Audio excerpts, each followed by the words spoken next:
Thank you. Thank you, Kirsty. Welcome, everyone, to the Canadian Virtual Train Mission to Singapore. I would like to acknowledge that the offices of Livres Canada Books are in the traditional territory of the Algonquin Anishinaabe Nation. Thank you to the Association of Singapore Book Publishers Association, our new friends. Our friends in Canada with Kate Edwards, the Association of Canadian Publishers, that will do a presentation on the domestic market. I would like also to thank Livres Canada Books team that planned this mission. I'm pleased to announce that we have 14 Singaporean publishers in the mission and 12 Canadian publishers. So it's a great success. Thank you so much to everyone. I would like also to acknowledge the financial support of the Canadian government through the Canada Book Fund at Canadian Heritage. Over to you, Christy. Thank you, François. So today we'll be hearing presentations on the Canadian domestic and export markets, followed by presentations covering introductions to the Singapore publishing industry, the Singapore Book Publishers Association, the education and children's book markets, and the Singapore Book Awards. We'll then have each of the participating publishers give short introductions to each other, of yourself and your publishing company. For French language speakers, to access the simultaneous translation, please choose the French language, your preferred language channel below, and you will also receive copies of the presentations following the event. And finally, we are recording this session and we'll be sharing that with you shortly. So first, we'll be hearing from Kate Edwards, Executive Director of the Association of Canadian Publishers, on the Canadian domestic market. Kate. Thank you, Christy, and good morning or good evening, bonjour, bonsoir, to everyone joining today. I'm pleased to be joining you from my home office in Toronto, originally known as Digarando, which is a Mohawk word that means where there are trees standing in the water. And maybe some of our Singapore colleagues have visited Toronto in the past, but it's a city that has been a meeting place for Indigenous peoples for tens of thousands of years and continues to be a magnet for people from across Canada and around the world. And I acknowledge with respect and gratitude the original peoples and caretakers of the land and those who continue to make this city home. And in thinking about this presentation and joining you all, I am keeping in mind the spirit of cultural exchange and trade, which has been a long tradition here that predates our colonial history. Thank you to Livres Canada Books and the Singapore Book Publishers Association for all their work in coordinating this event, and for the invitation to share a very high-level overview of the domestic market with you today. And Tristan, if you can advance the slide, please.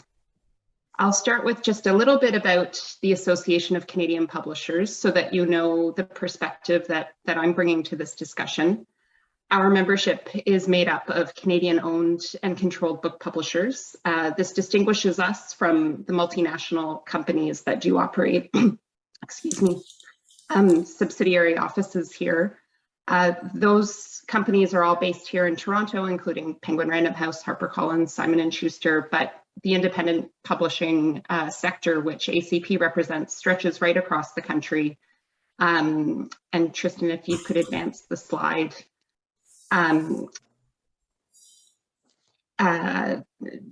You'll see from coast to coast to coast, each flag there represents an independent press, both English and French. I do speak for an English language association, but will touch on some elements of the French language market as well. ACP works very closely with our colleague association that represents the French language market, French language publishers, l'Association Nationale des Éditeurs de Livres. But just to keep in mind that the market is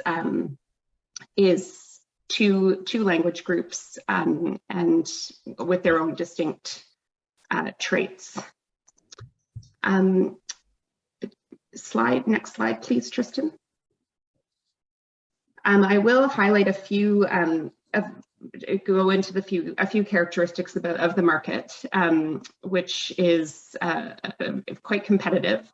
I mentioned the bilingual nature of the industry. There are two markets with their own characteristics, their own supply chains. Provincial legislation in the province of Quebec does regulate the market differently than in the rest of Canada, which means the market conditions are very different in that province for our French language colleagues. We do have a very large neighbor to the south who everyone will be aware of, and for English language publishers, we share a common language, common media, and any books that become popular south of the border also sell very well too, because of that tradition of cultural, the presence of the US in our market. And there is a similar relationship between France and Quebec. The sale of books that originate outside of the country, so in the US, the UK, and in France. Well, actually, I'm going to correct myself a little bit there. I'll speak mostly to the English language experience at the moment. But the books that are originating in the US and the UK are supported and distributed by those multinational companies that do maintain offices here. They mostly have moved their warehousing to the US, so they're fulfilling orders from outside the country, but the presence of those books through the trade and also institutional markets is quite prominent. The large companies, the multinationals, do publish some books by Canadian authors, but it's a very small percentage of their catalogs, and they tend to focus on higher profile authors whose books will fit within their business models. Looking at Canadian authored books of all genres together, Anglophone and Francophone publishers produce about 80% of the new books by Canadian authors each year. And those are every possible genre, and those they are the full breadth of national publishing between the two language groups is represented there. Getting those books out to readers is quite challenging, not only because of the books that are coming from outside the country, but we have a very large geographic footprint, a relatively small population, and sales, marketing, promotion, and also just physical distribution of those books is quite challenging, especially now with various supply chain challenges that we're all experiencing. I won't talk about the export market because Francois is going to cover that, but just to say that because of the realities of our domestic market, export is very important, and Canadian publishers have grown they've developed considerable expertise in that area over the last number of decades. Next slide, Tristan.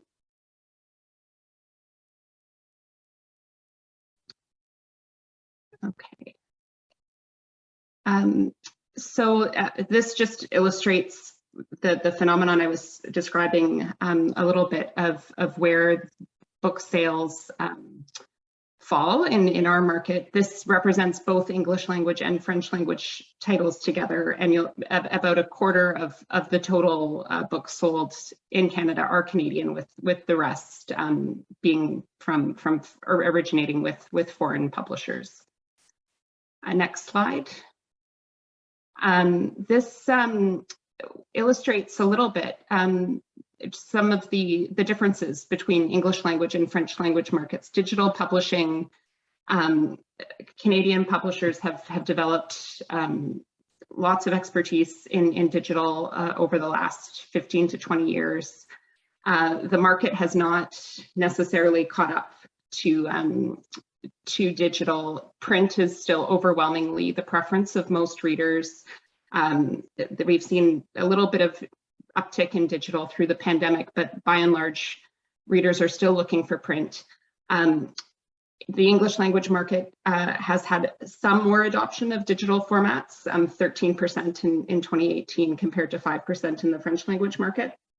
But by and large, print is still king, regardless of language of publication. Next slide, Tristan.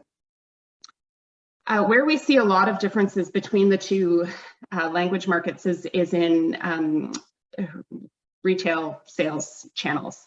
I've got a similar chart for French language following this one, but in English-speaking Canada, these numbers are from a few years ago, but illustrate sort of where the market had been heading before the pandemic. Almost half of the books sold in Canada, in English-speaking Canada, were sold online through platforms like primarily Amazon and also through a national chain, Indigo. The next most prevalent sales channel was the chain bookstores, Chapters Indigo at a quarter of the market, and you'll see working down that table, the independent bookstores, only 9% of the market. If we look at the French language market, which is the next slide, the picture is completely different. There's much more equity between the different channels. Independent bookstores in the lead with 34% of the market, chains at 26%, and online only 22%.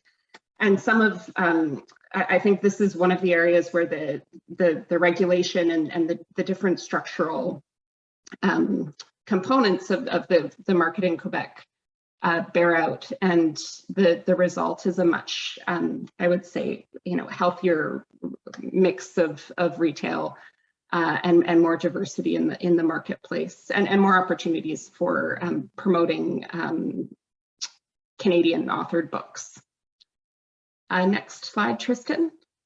I'm almost done, but I'm going to touch just a little bit on lots of the data and the stats we have predate the pandemic, and of course everything has changed in the last couple of years. I'll just end briefly by highlighting some of the realities that we're working with right now, and I'm sure these will feel familiar to our Singapore colleagues. Any of the challenges that we were experiencing before the pandemic they've not gone away. They've only become amplified over the last 2 years.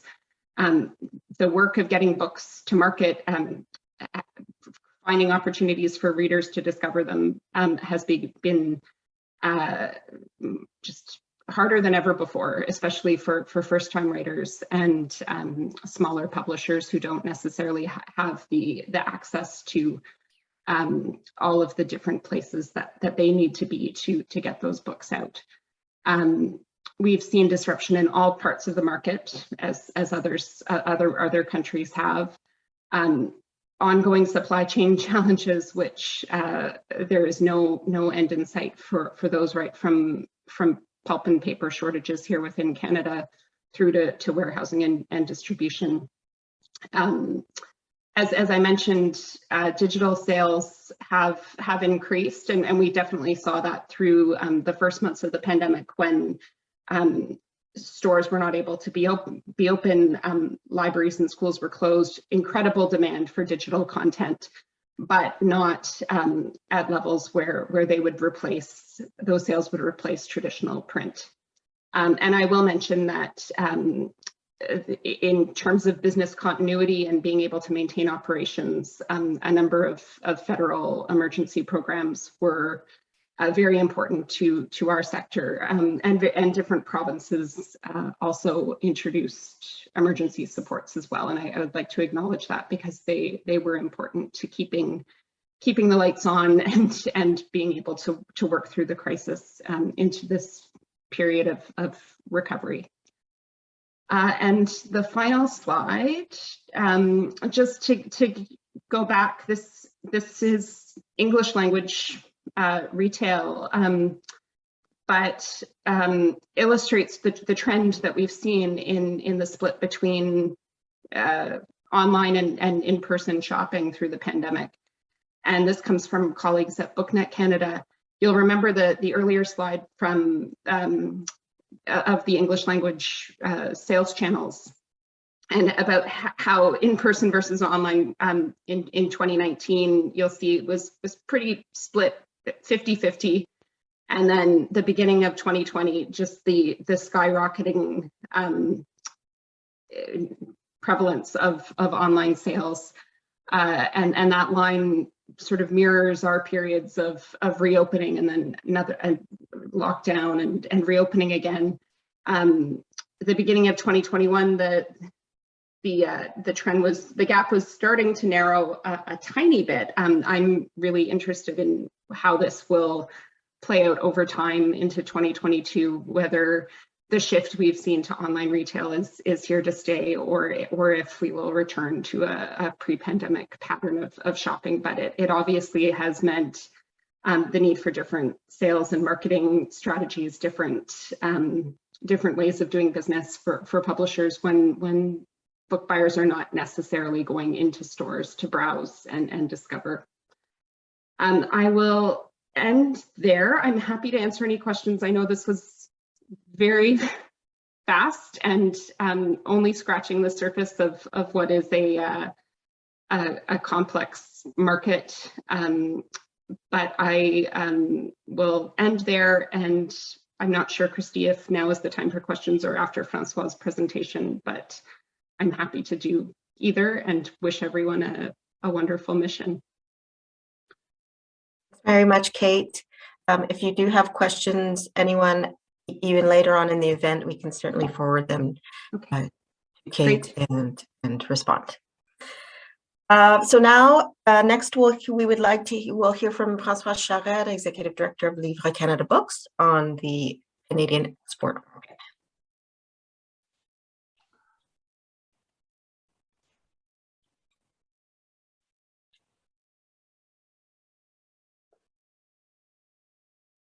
You see my presentation, Christine? Okay. So again, welcome again. I'm really pleased to present the Livres Canada Books mission and services. Livres Canada Books has almost 50 years of experience to support Canadian publishers to export their books abroad. Livres Canada Books was formerly the Association for the Export of Canadian Books before. And well, it's almost 12 years that we have this new name. Livres Canada Books support Canadian-owned book publishers in their export sales activities and in developing international partnerships, as well as assisting publishers in improving their overall results through a range of services, including financial support, promotion, research, training, and a collective presence at major international book fairs, and by providing a unique forum for collaboration between English and French language publishers in Canada. As been said, I forgot to mention that we have also interpretation. So if you want to have that in French, you can select the bottom French and you can have the presentation. And I would like just to, if the next presentations, if we can consider that we have interpretation, and just to talk slowly. It's why I'm talking slowly now, just to have interpreters doing their good job. Thank you so much for them.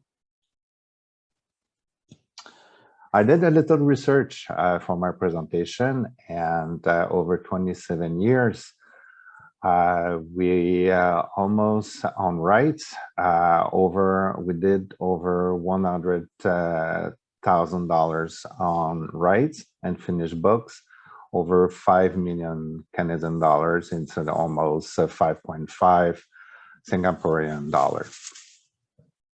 So we have a lot to learn from each other, and I'm so pleased that we have this mission to do so. As you know, Canada was the guest of honor at Frankfurt. We checked the box, we did that good. I would like to acknowledge that that couldn't happen without Canada FBM 2020-21. They did a fabulous job with the executive director of Gillian Fizet, and Kate was on the executive committee too. So bravo to everyone. We did a success, and if you didn't have a chance to look at the collective, a fabulous collective that we had, the Canada stand, we'll have the same next year. So you're more than welcome to visit us. So Livres Canada Books, as I said, direct funding. We have one program called Foreign Rights Marketing Assistant Program that help publishers to go at book fairs and event and doing export sales trip. And our annual budget, the average is $900,000. And all is from Canada Book Fund at Canadian Heritage. We're producing collective marketing. We have two major catalogs. One is the Rights Canada catalog. Probably you have one too. All the listing are free registration. This 2021 edition, we have 325 titles there. Of course, I know it's not all the rights available, but it's a snapshot of what it's available for a certain period of time. So this one is 2021, and we usually promote this catalog just before Frankfurt. We do also Canadian Studies collection that promote Canadian Studies, of course, and we promote that at conferences abroad, and also through Canadian embassies and consulate around the globe. And if you,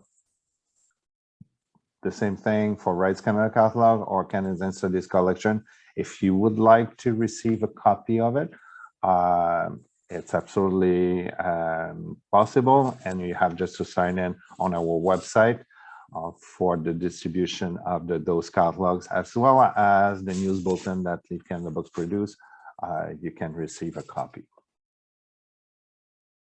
We do market guides. So the last one that we produced was on Russia, Poland, distribution purchases in English-speaking African countries.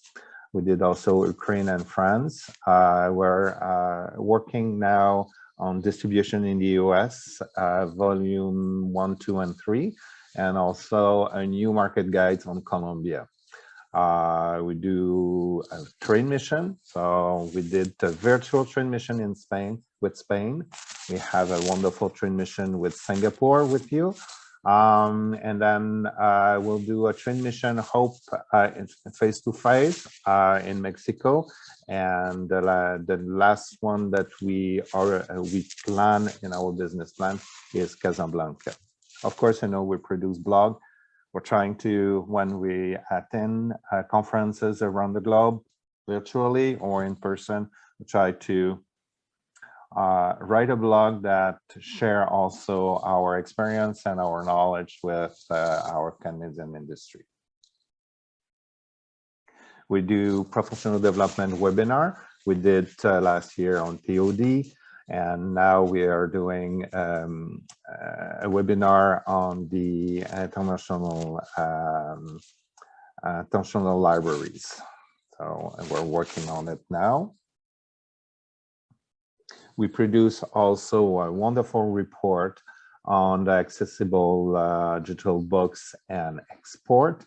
We did a webinar on the same subject and a report. All the market guides and the report are free of charge to Canadian publishers, and I'm happy to say that if you would like to have a copy of it, you have to just reach Christy and Tristan, and we'll send you a copy of market guides or this report on the European Accessibility Act if you want to have a copy.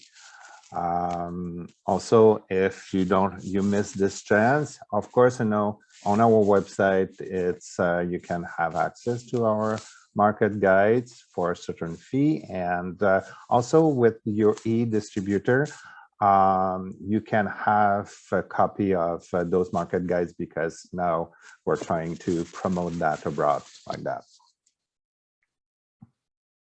We're doing monitoring program with usually we do France and the US, but now we began a series of 3 countries in Latin America. So Brazil, this year we'll do Colombia and Argentina.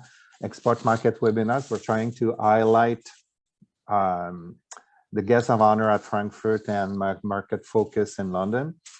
And like that, Canadian publishers, when they go at the book fairs, they have certain knowledge on the market. So we're trying to highlight that also all the time.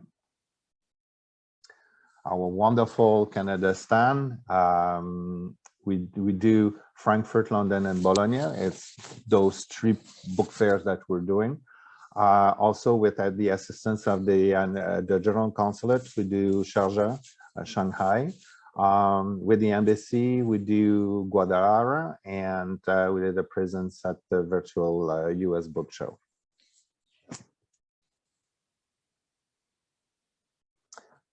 I'm so proud that we have our new website. It's go to and try to browse the website. It's really a wonderful place to find good titles and good publishers. We have newsletter. Like I said, you can sign in and receive the newsletter. We're trying to do networking events also with different countries at Frankfurt and London. And we're very active on Facebook, Twitter, LinkedIn, Instagram, and YouTube. All our webinars, the recording, are on YouTube, so you can have an idea of what we're doing. And my wonderful team. So thank you so much. Thank you, Francois. So now we'd be happy to pass over the microphone to Ulrichsen to share with us the Singapore publishing presentations.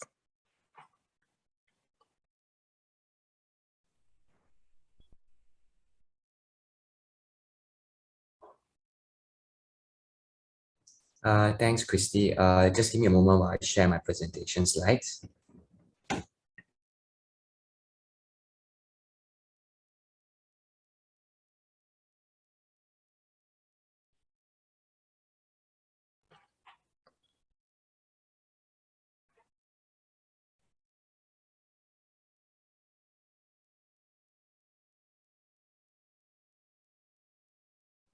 So thank you, Christy, and thank you, Francois, for the introduction into the Canadian domestic and export markets. We'll proceed with the next with some the featured publishers from the Singapore Book Publishers Association. They are Austin Education, Asia Pac Books, Casco Publications, Chips and Tune, I Love Reading, .sg, JSIM Education, Kitab International, Marshall Cavendish International, and US Press Singapore, Pusaka National, and Star Publishing. Now I'd like to invite Mr. Syed Ali Samayat, the chairperson of the Book Fair Subcommittee, to give his opening remarks. Syed Ali, please.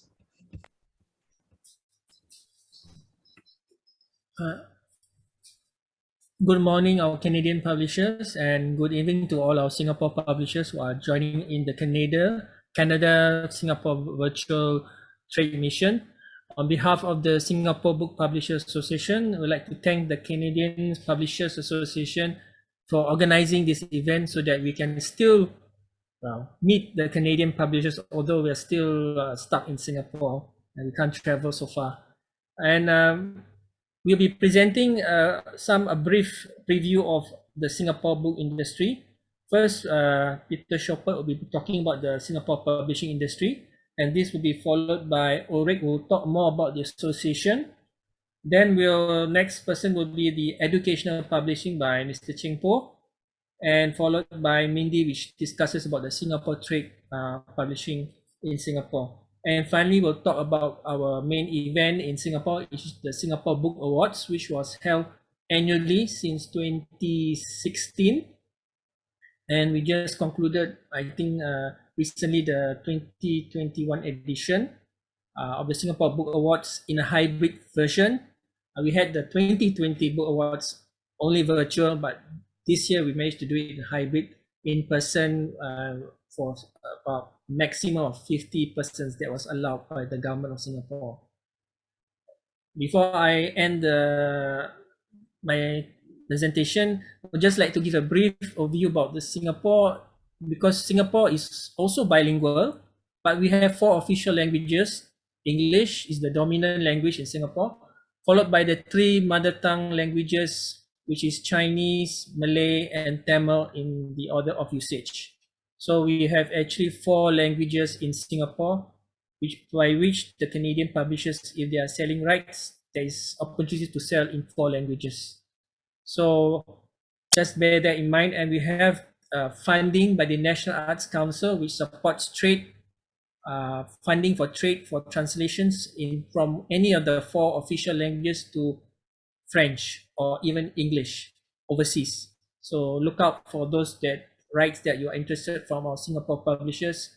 And if you need more information, the Secretariat of the Singapore Book Publishers Association will be able to provide some important information for you.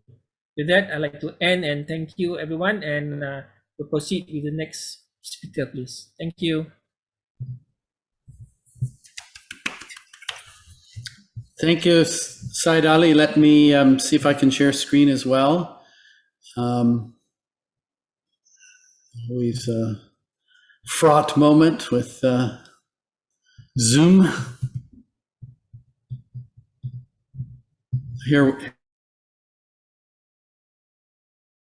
I think it's wonderful that we're meeting together because we do share quite a bit, and Said Ali led with our multilingual market. What's also interesting is that we read, we write, and we publish in global languages. So we also have that in common. English, of course, Chinese. We are competing with books published in Beijing, in Taipei, in Hong Kong. In the Malay language, we're competing with Kuala speaking Malay and closely related languages. And even in Tamil, which the mother tongues, that's still a 70 million Tamil speaking market all over the world, and not least of which, of course, the Tamil diaspora, including in Canada. So it's tricky, it's difficult to find space for our own voices and to find ways to create that space for our own writers. From what you've done and other countries in a similar position. And it's one reason, that our book awards are actually as important as they are for our association, because we really need to create prestige for our own products. Singapore is very much an open market. So there is no regulation, there is no cultural exception. It's very much there is no parallel importing, and gray imports are allowed, even encouraged in Singapore. So if you go into a large bookshop, you may find the American edition and the English edition side by side. And if it's a real bestseller, the Australian edition will be there as well. And sometimes even the Indian edition as well. And even for Chinese books, you could find the same. There would be a Beijing edition, a Hong Kong edition, and a Taiwan edition potentially in the same bookshop. So it becomes, it's quite difficult.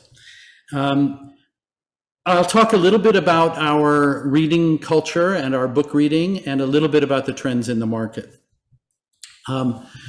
We are speaking of Singapore because this is a mission to Singapore, but I do have to say that you must also, if you come to Singapore, even if virtually, you must keep your eyes also on the region. We're in a very dynamic, quickly growing region, 600 million people, very young and highly literate. I mean, the investment in education in the ASEAN region has been extremely good over the last 30, 40, 50 years. Laos still has a ways to go, but the other countries, the rates of literacy are quite high. Of course, they can be better, and we work with some of our ASEAN neighbors and at ASEAN level to improve that. But it's a highly literate, highly educational focused region that we're in, and Singapore is a very good place from which to explore that. Multilingual market, and we think of it ourselves as bilingual in the sense that most Singaporeans will have what we call a mother tongue, which is the language spoken usually at home. Of course, the real situation is much more complex than that, in that the language spoken at home may be a dialect of Chinese, actually a completely different language than the standard Mandarin Chinese. So it is a very, gives you just a flavor that English is certainly dominant, but increasingly, well, not increasingly, but there is a good group of bilingual readers who will read in both languages, and they may read different things in both languages. And I'm giving you a slide from our National Library Board. If you really want to find out more about our readers, that's the place to go. They've put a lot of research on Singapore readership on their website, which they speak to us about, and we give input on how they design the research and so on. They don't always listen to us, but we try. So if you would like to find out more, there is good information there. We are a country of readers. I would say Singapore is a reading nation, but it's a kind of a different flavor than, we're not a literary reading nation. It's not a Argentina, say, or a Taiwan, where, the local literature is central to the kind of identity of a country that reads for education and improvement. So reading is part of the strong imperative for education. The statistics for reading books, well, of course, we'd like to see them better than this, but these seem to be about standard for developed countries around the world. And we work quite closely with our library now, and we have a new program of where the library is trying to mobilize the publishers to increase literacy.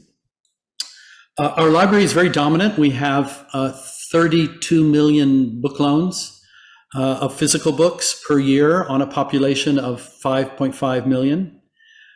So that's a lot. Singapore, I think Toronto is maybe just a bit bigger than Singapore as a library system, but it's still a lot. And this year we hit 6 million ebook loans as well. Actually, no, sorry, we hit 8 million ebook loans. 6 was last year. So it's growing very quickly. So is perhaps a little bit more important in Singapore, but certainly not dominant, and certainly not from the perspective of the publishers replacing any softness in the print market. So physical book reading is going down, ebook reading is going up even before the pandemic, and we can only take from the so far anecdotal evidence that we have that this is increasing. Audiobooks have made a start in Singapore and are growing also reasonably quickly. So here you see borrowing from libraries as being the number1 source of books, in the country.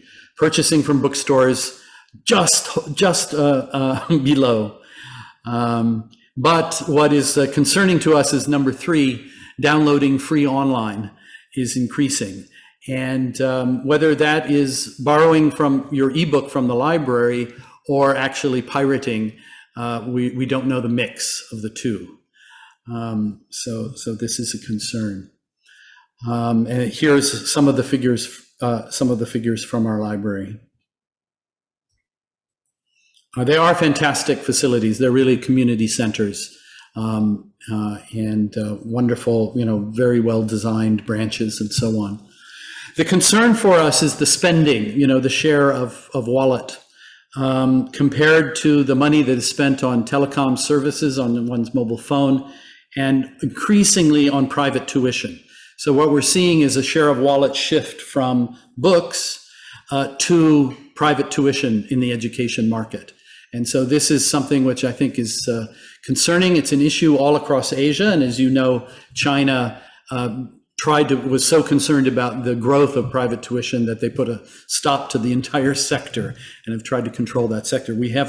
One of my authors wrote a piece in the newspaper suggesting we do the same in Singapore, and I'm afraid that many private tutors complained quite vociferously about that.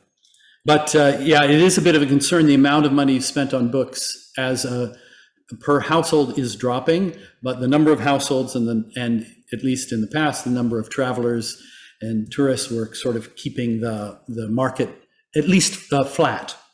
So same-store book revenues seem to be flat. This is actually before the pandemic, and the retailers were under strong pressure, as they are everywhere. Online is overseas online were major players with roughly 20% of the book retail market, we estimate. Our figures are not, we don't have a book data, we don't have Nielsen book data or anything to give us hard numbers, so we use various methods to estimate.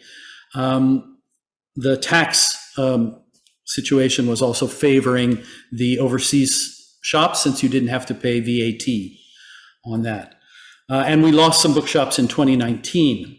Then came the pandemic, and well, book retail was down 22% in 2020 because we lost 3 months of retail. Our own publishers' direct e-commerce was up dramatically for almost everyone, up 4 times in some cases.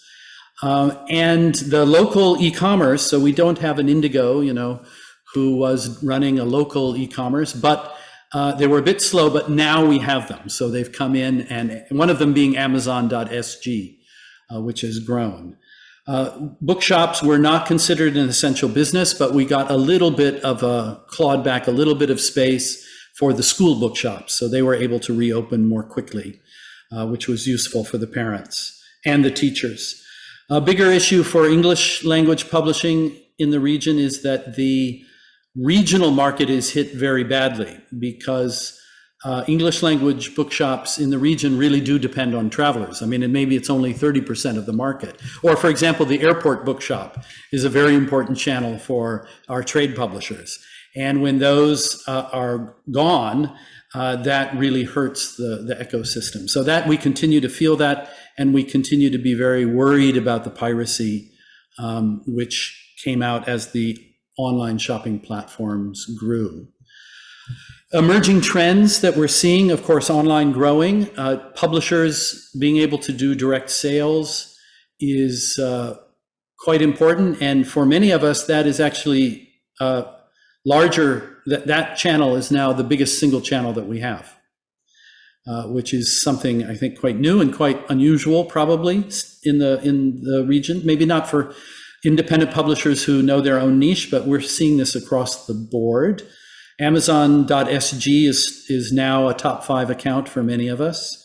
And what some of our publishers have done in the trade space, but also in education, is to vertically integrate. So they have their own bookshops. And in some cases, physical and online bookshops operated by publishers. And that's becoming increasingly important. Sometimes it started with a bookshop that started publishing and vice versa. The established larger chains, the ones that used to be a big part of the business 10 years ago, are still with us, but they're much smaller accounts now, and they're really diversifying away from books. Yes, like Indigo may sell stationery and so on, but our popular books now has only about 10% of floor space actually devoted to books, and the rest is stationery, computer equipment, and so on. Shipping costs and delays are probably a bit later to hit us than in many places, but they are adding pressure. Paper and printing is not yet affected too badly, at least in the experience of the members. So that's a very, again, it can only be, yes, Kate, I understand, it can only be a very brief overview and a little bit impressionistic, because we don't, I'm sorry to say, have market figures.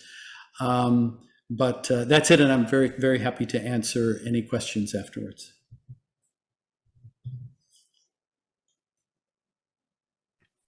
Thank you, Peter. Now I'll proceed with the introduction to the Singapore Book Publishers Association.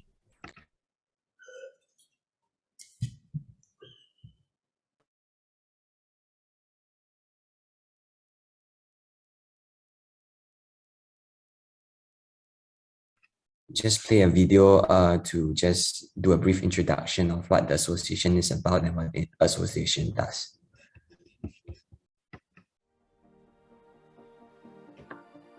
The Singapore Book Publishers Association was established in 1968. We represent the interests of Singapore publishers, who are engaged in a wide range of publishing, marketing, and distribution activities in both print and digital formats. We highlight the importance of education publishers to the Ministry of Education and other stakeholders. With rising interest in Singapore-made content, it is crucial that we also promote local literary publications internationally. Moreover, many multinational publishers that are focused on academic texts and scholarly research have made Singapore their regional headquarters for Asia. The digitization of content have also created new opportunities for traditional book publishers. By sharing these latest innovations with our members, we strive to be ahead of new trends in our industry. Our annual highlight is the Singapore Book Awards, which first debuted in 2012. It was organized to recognize the best books in Singapore book publishing. This year, the association is also in charge of building the Singapore Book Data System. It allows publishers to circulate book information seamlessly across multiple partners. Finally, we appreciate our valued members for their contributions and continued support. Moving forward, we would like to reach an exclusive partnership with publishers. Let us know your potential interest with our books. We are excited to work with you soon. Okay, so that's just a brief introduction of SBPA. I'll just move on to the next slide. Oops. So we have the Book Publishers Association was actually set up in 1968. So it is the association that represents the interests of Singapore publishers in a wide range of publishing, marketing, and distribution activities in both print and digital formats. So right now we have 71 members, and we include publishers who publish in all 4 official languages of Singapore. So our book industry comprises of different segments. So first, the largest segment is educational publishing. So education publishers have played an important role in Singapore's education system. So I think the materials such as Singapore Math and Singapore Science are recognized internationally. And at the association level, we represent the interests of educational publishers when in our dealings with the Ministry of Education and other related stakeholders. So we also have trade and general publishing, where we deal with Singapore-made content. Recently, Singapore-made content has also gained more interest from global markets, and the export business is becoming more important for our local publishers. So some of our trade publishers have also won international awards for some of their publications. So the association also is involved with a nationwide Buy Singlit, that is actually a short form for Singapore Literature program to actually promote local literary publications to the local population. So we also have academic publishers. This is mainly focused on the professional and STM segment. Many of the multinational professional and STM publishers have Their regional headquarters in Singapore, and they also have extensive sales, marketing, and distribution activities in Singapore and in Southeast Asia. So, and also we have the increasing digitization of our content. So new media is one of these areas. This unbundling of content, we have actually created more opportunities for traditional book publishers to recreate their brands and rebundle and integrate content in different media formats. So we also stay ahead of the latest innovation in media convergence, and also we do organize regular members sessions. So these are actually meetings where we share with our members the latest developments in technology and in the information sector. So I'll touch on the highlights that the Book Publisher Association is working on. So one of the most prominent ones is the Singapore Book Awards. This is held annually since 2016, and it has grown to become the most anticipated and sought after event. And the book awards are given to the publishers for their best titles, and they're open to all book publishing companies in Singapore. My colleague Catherine will be able to share more details in the presentation later. So we also organize book bazaars. This year, even though with the current COVID-19 restrictions are on us, we managed to organize 2 book bazaars with the support of the National Library Board at their headquarters in Victoria Street. So Mother Tongue Languages is a book bazaar. We promote publications in the mother tongue languages with the support of our publishers who publish in mother tongue languages and the National Arts Council. And by Singley Children's Book Bazaar, we focus on children's books and also with the help of our book publishers specializing in children's titles. Usually the format for these book bazaars take on a hybrid format.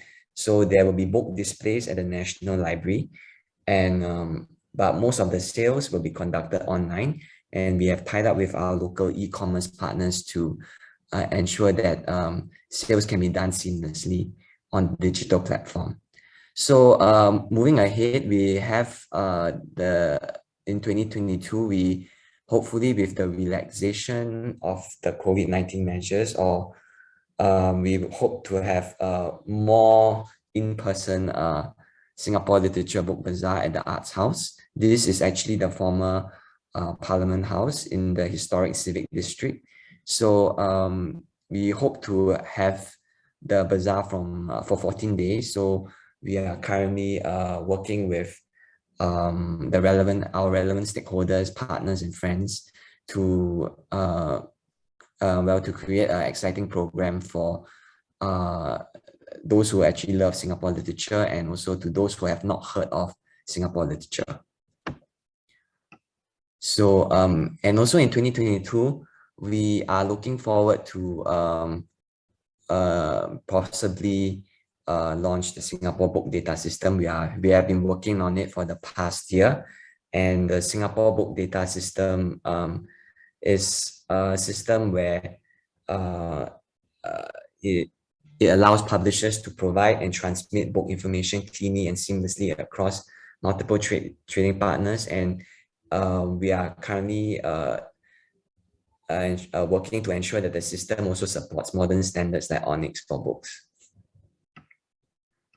So part of our job involves a lot of interaction with government agencies. So the ones that we deal most with are reflected on this slide. So Enterprise Singapore is the main trade promotion agency that we work with for promoting books internationally at international book fairs. National Arts Council is also our partner when we work with to promote the literary arts in Singapore. And the Infocom Media Development Authority is actually our regulator.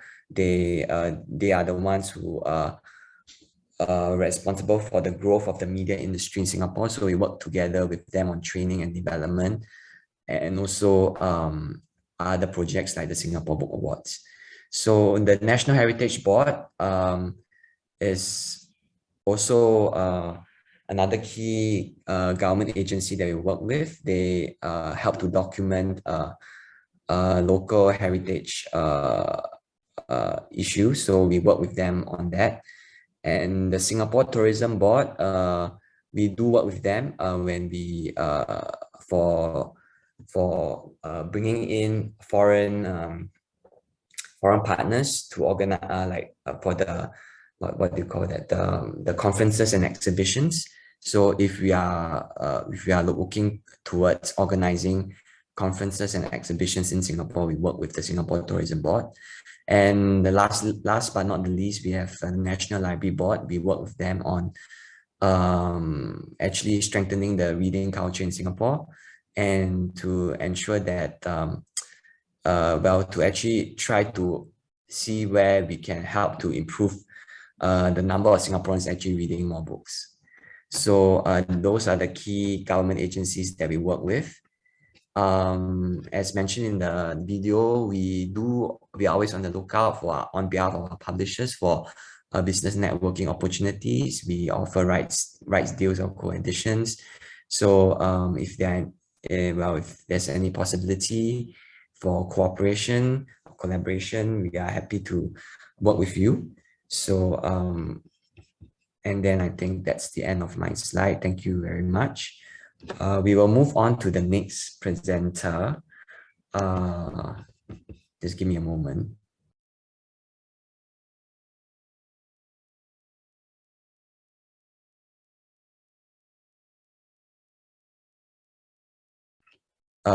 So we'll be next we have the introduction to education publishing, and this is by Mr. Yeo Jing Po, the head of education of Marshall Cavendish Education.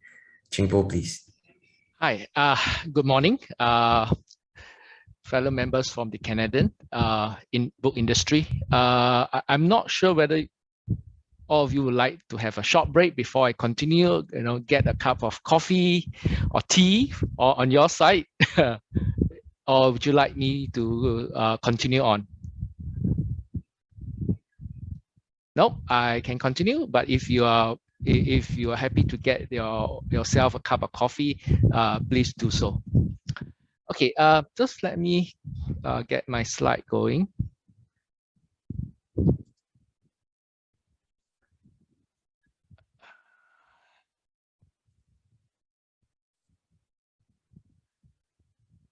Oops, not able to.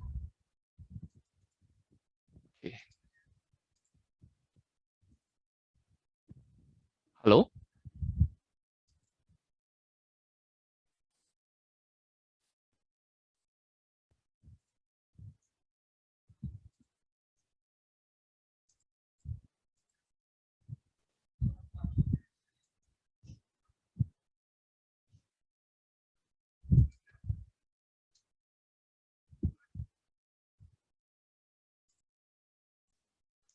Okay, sorry, I think I did have some technicalities. Are you all right? Can you see the screen right now? Okay. Yes. Okay. Okay, let me introduce myself. My name is Cheng Po. I head the Marshall Cavendish Education based out of Singapore. And I chair the chairperson for education subcommittee within SBPA. So just to give you an idea what I'll be sharing today. One is a little bit about what Singapore education looks like in general.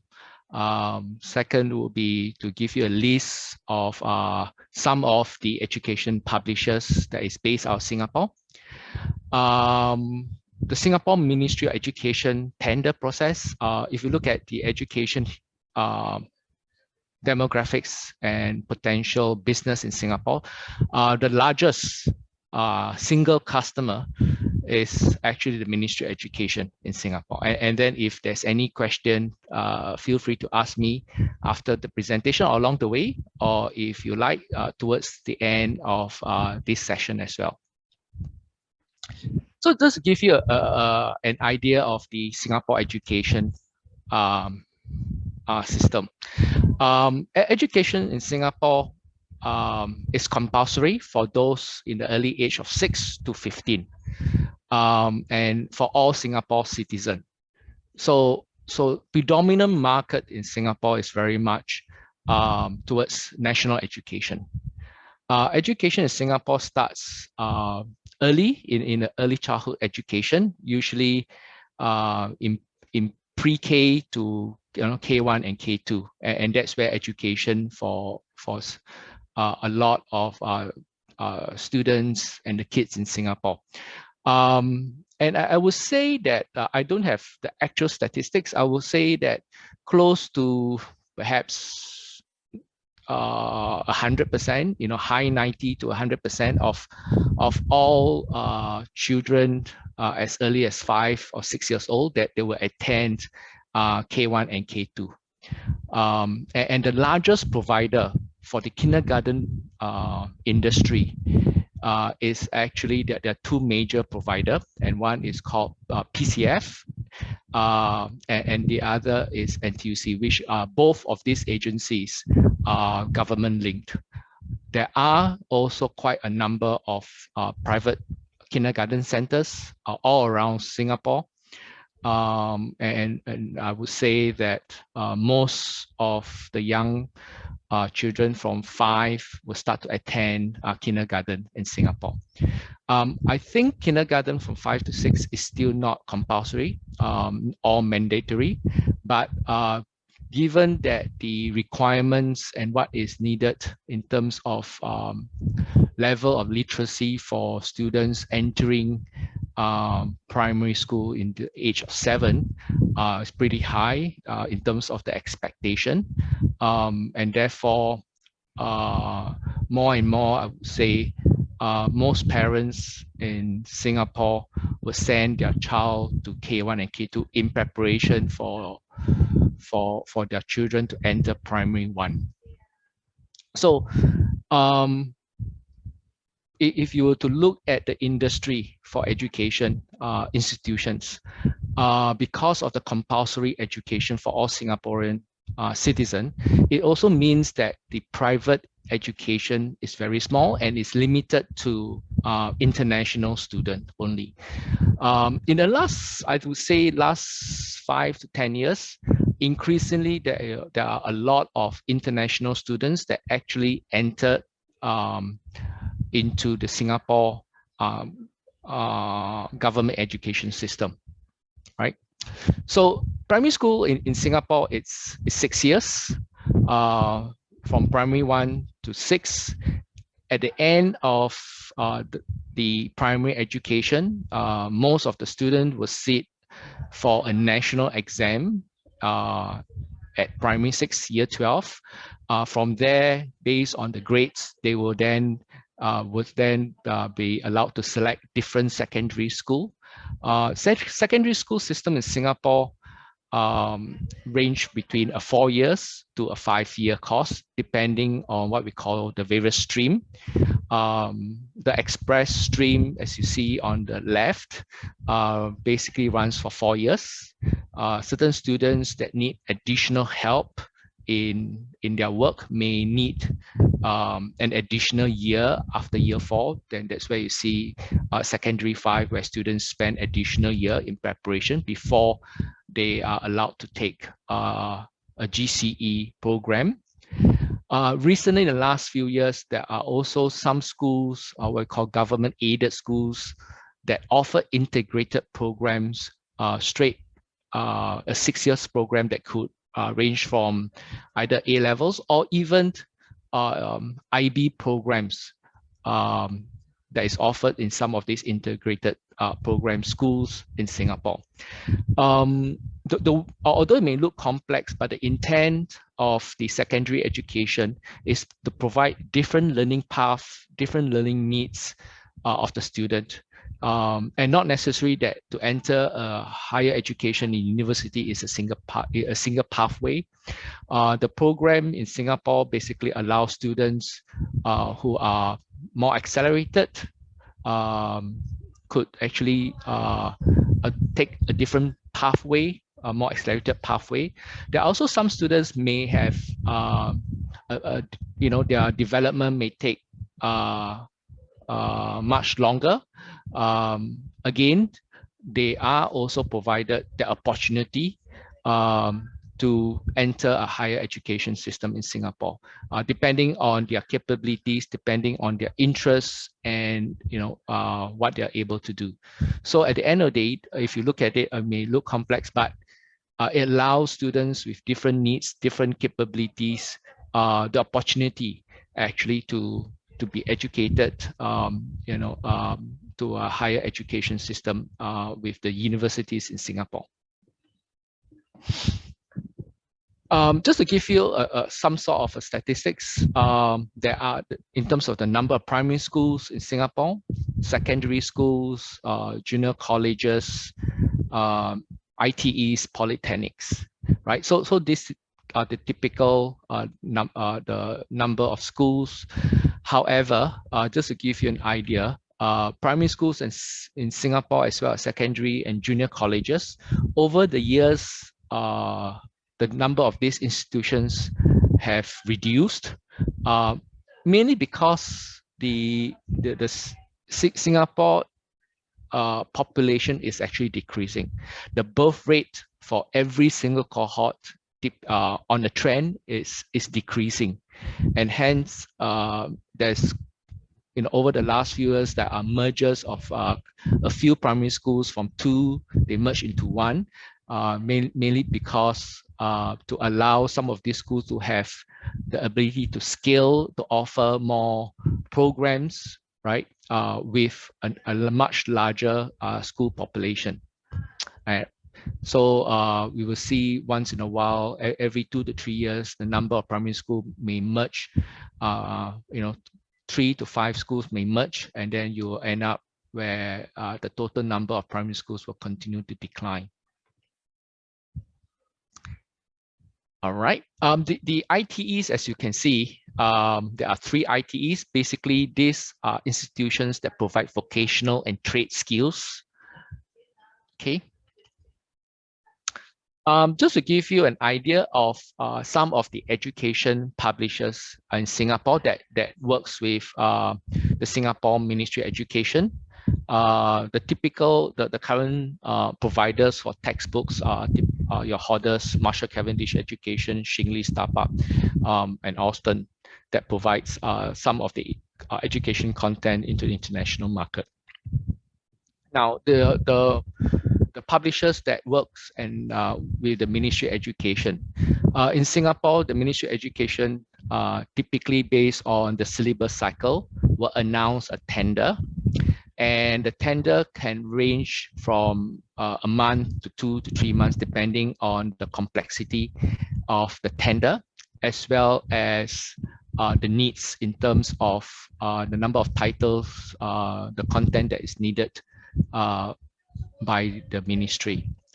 The tender usually comes potentially into 2 different models in terms of the Ministry of Education view in terms of how it should be published.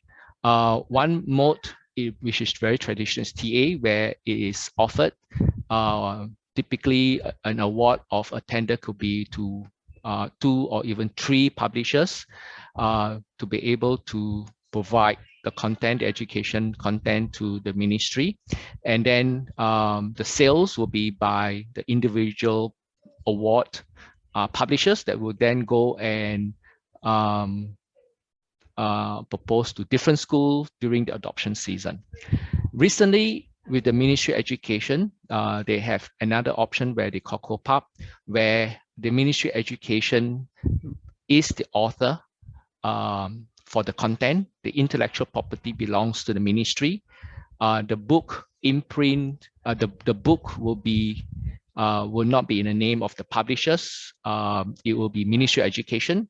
The publisher's role will then be reduced to editing, layout, graphics design, print, and distribution, right? And all IP and rights belongs to the Ministry of Education. So that is the two different modes of how ministry will award a potential tender for textbook based on the subject. A typical book cycle in textbook cycle in Singapore could range between 6 to 10 years, depending on the needs, depending on when the government feels that there is a need of change or revision of syllabus. So in a typical case, it is, the shortest usually is about 6-year cycle, but sometimes it can go as long as 10 years before any possible revision happens, right? In recent times, there are increasing demand by the ministry where the education content is not just textbook. In the last few years, there are also requests where textbook publisher needs to also provide digital solutions, ebook solutions to complement the physical textbook. Because the other system that the Singapore Ministry of Education has built and also owned and operate, it is a digital platform known as SLS that is owned by this Ministry of Education. So what SLS does, or what it means, is a student learning space.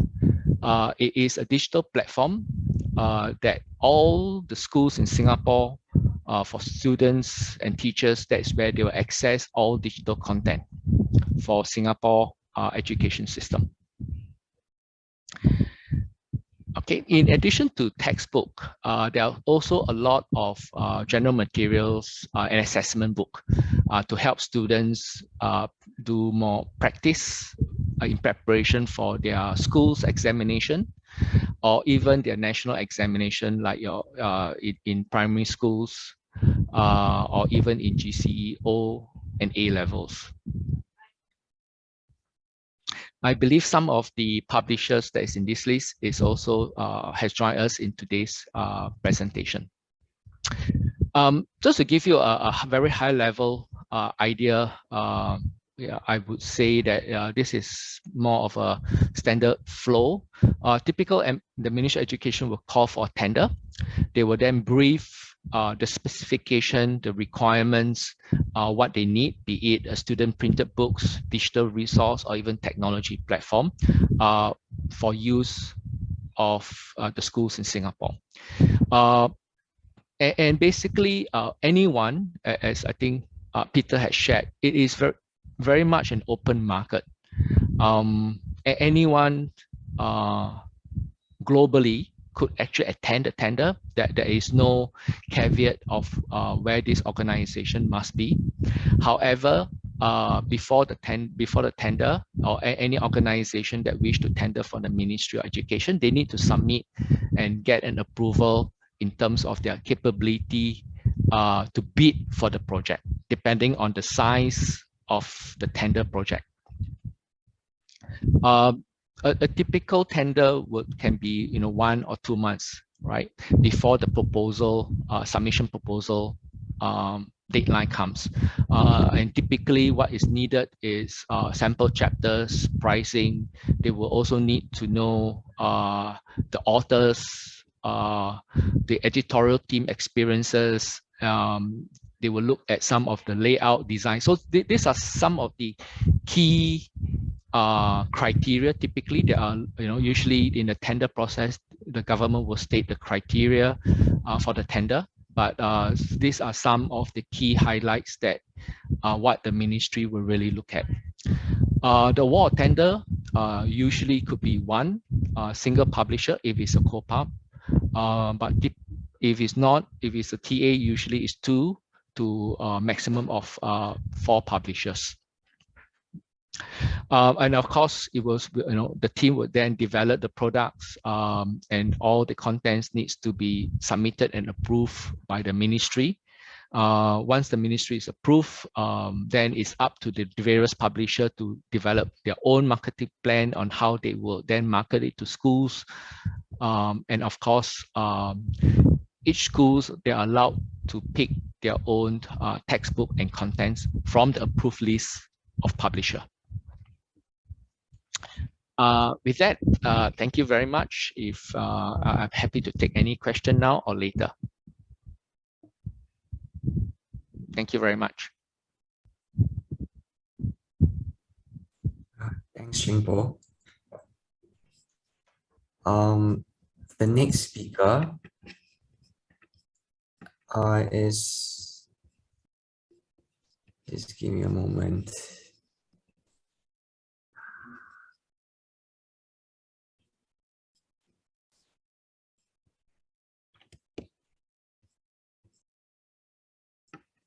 Sorry, just give me a moment.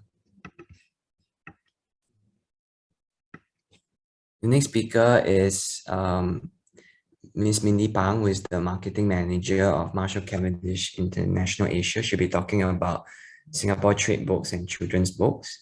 Mindy, please. Hi, good morning to everyone. I'm going to pull up my slides, so give me a moment. I think y'all can see something now.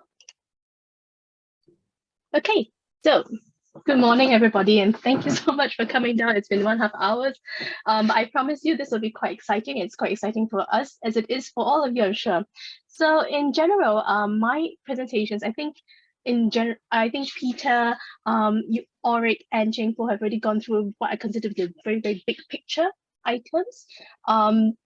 Peter has gone through really the big overall book industry transitions and the big picture events that have happened to the publishing industry in Singapore.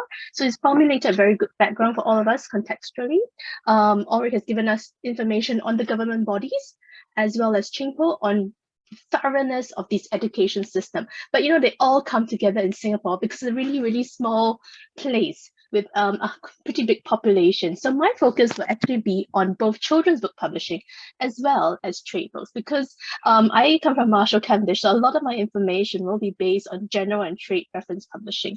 Under my interface, we have editions, business, children, and cuisine. So these are the 4 main I consider to be pillars of our publishing program in Singapore. So my presentation, so please ask me any questions on any one of those domains. I promise you we have information for any bits and pieces here for you, should you need to really thoroughly even understand bits and pieces that may not be so clear when you're given such a big picture. So my presentation also, because I'm coming last, will actually go into lots of quick facts, notable points, and really most importantly, contextualizing the examples, because I represent a publisher. We're all publishers here. We all want to know certain bits of information. We want to know how all that information comes together in the producing of books and content and material. So mine will actually have quite a number of examples. So ask all questions. It's going to be quite hands-on in a way, if I may. So, I mean, I wanted to focus, so trade books, I think my colleagues have given a pretty decent big picture of that. So I will actually touch on a little bit of children's focused programs. And that's because, as you can tell, children's publishing and education publishing has been tried and tested. It has evolved and it has actually expanded its reach during these pandemic years, which has, I think, unsettled a lot of the traditional publishing mechanisms. But interestingly, we don't see a huge fall in children's content and children's books. We don't see a huge fall in especially half semi-educational books. So Cheng-Po has touched on really the education, the books that are actually going through the textbook producers. We're talking about the assessment books, but really trade books, mean storybooks, books about learning, non-fiction, activity, that has actually grown. And you'll see huge consumer interest, huge consumer demand for these books, especially when every child is staying at home, learning from home. So I think there's huge potential for this market, which is why we wanted to just give a little bit of focus. So we've got 64 listed publishers, about 18 of them focus on trade books for children. This is when I mean trade books, I really mean not the assessment books, not just the education textbooks, but really the storybooks that you would see. I think that's especially relevant because there may be huge potential for these books to be in our market as well. Very importantly, the reason why there's huge potential is because Singaporeans are largely native speakers of English. Children here grow up reading the likes of both American as well as British literature. A lot of them also definitely are schooled in different languages, a second language like Chinese, Malay, and Tamil. So they're all slightly bilingual. I won't use it effectively because some of them are better off in English or the majority of them read very well in English. They also read a lot of books that are translated works, like The Little Prince, things like that. So they're very familiar with various kinds of books in different domains in different languages. We also have a decent population of, I think, expats who are all also looking for, I think, French literature products in Singapore. So that's quite a bit of interest, but also I think a lot of similarities between both markets that we can potentially prove together. So as a lot of my colleagues have already, I think, mentioned, a huge market is still dominated predominantly by the print books. We've seen an uptake in the ebooks, that has grown. I don't have the statistics on the slide, but in general, we'll say that the ebook market does take up now for children's books, especially about 15% of our domain, and that's really important to know because it has actually grown significantly from when we first started making ebooks. It is so important a way to ensure that we have the e-format, especially as well, that our books are actually produced into e-format the moment it's published. And then we make it available a month after publication. The reason is because this 10-15% is also useful. We've seen a lot of interest, mostly previously in business and academic type books, the ones that do self-help, self-fiction, but largely these days the children's books are also getting hugely read. You mirror that according to the library's website as well, where you've seen what Peter mentioned, 8 million are now reading on these e-formats. And so a big part of the sales therefore also goes to the library, but we'll touch on that just a little bit later. So we also have one interesting new component that's a growing market for us. I don't know if publishers want to know this, but to me that's useful because I would know that print is probably the still biggest one. There's ebooks, there's audiobooks, but there's also hybrid books. Hybrid books focuses on augmented reality, like AR, also not just AR, but really app-based content. You've seen that interest in many of the books that are hybrid in nature stem also from sometimes apps. So apps have gone into the mainstream market into becoming books. And you're seeing that really that growth even from books that are mirrored internationally. So for example, there are Roblox books that are being made into storybooks and things like that. So you'll see big global phenomenons really coming in. And also another one like Ping Fong and Baby Shark that has really grown the market significantly, where you're getting things that are already available on apps that are interesting and that children want now being transferred into the book format. So those are some things that we would consider, a growing piece of the pie. I think a lot of my colleagues have also focused on general reading behavior. So I'm going to touch a little bit about customer, which means the purchasing point of this entire exercise. So we've noticed that a lot of the customers are parents and teachers. So so this is for trade books, the storybooks that you see out there. The biggest group you want to focus on therefore are parents and teachers because they are the gatekeepers to the entire range of children's books everywhere. And I say this point blank in a way because the teachers are very much instrumental in giving children and encouraging reading within each classroom. So Chinka has actually mentioned a lot of the education elements that the big picture, what I call a high level. But what we notice as well on the ground is that every classroom in Singapore has a little school library of sort. So this is a classroom library on top of the school library that's within the school. This means that every child also immediately has a bunch of books that they will be reading throughout the year, and they share it amongst each other. And beyond that, every child out here, and a huge percentage are all in the public schools as well, has significant amount of quiet reading time. This means that so much time and effort and focus is dedicated on reading general trade storybooks. And that's, I think, a really uplifting point that we may, as publishers, want to take note of. Beyond that, friends, libraries and bookstores are the second and third most decision-making points. So friends usually recommend to each other because they're all in the classrooms, they all have silent reading, they bring a book from home, they share it amongst each other. And so that kind of method of actually trading ideas and trading books that they buy has worked very well. So getting it into the hands of the child is quite important, beyond getting them to libraries and bookstores as well. So we've noticed that how do children and how do people buy? So as a publisher, I'm always really keen on thinking what is important. So I mean, there's always the big picture thing where lots of people buy according to their own preferences. In Singapore, we've noticed that purchase and acquisition, especially for children's books, is usually the visual and attractive covers and spreads. This is a little bit different for trade books, where when we consider adult or general fiction or general non-fiction books as well, that the blurred synopsis and author profile would probably be more important. So the content and author profile is usually top priority for our business titles, also for sometimes fiction.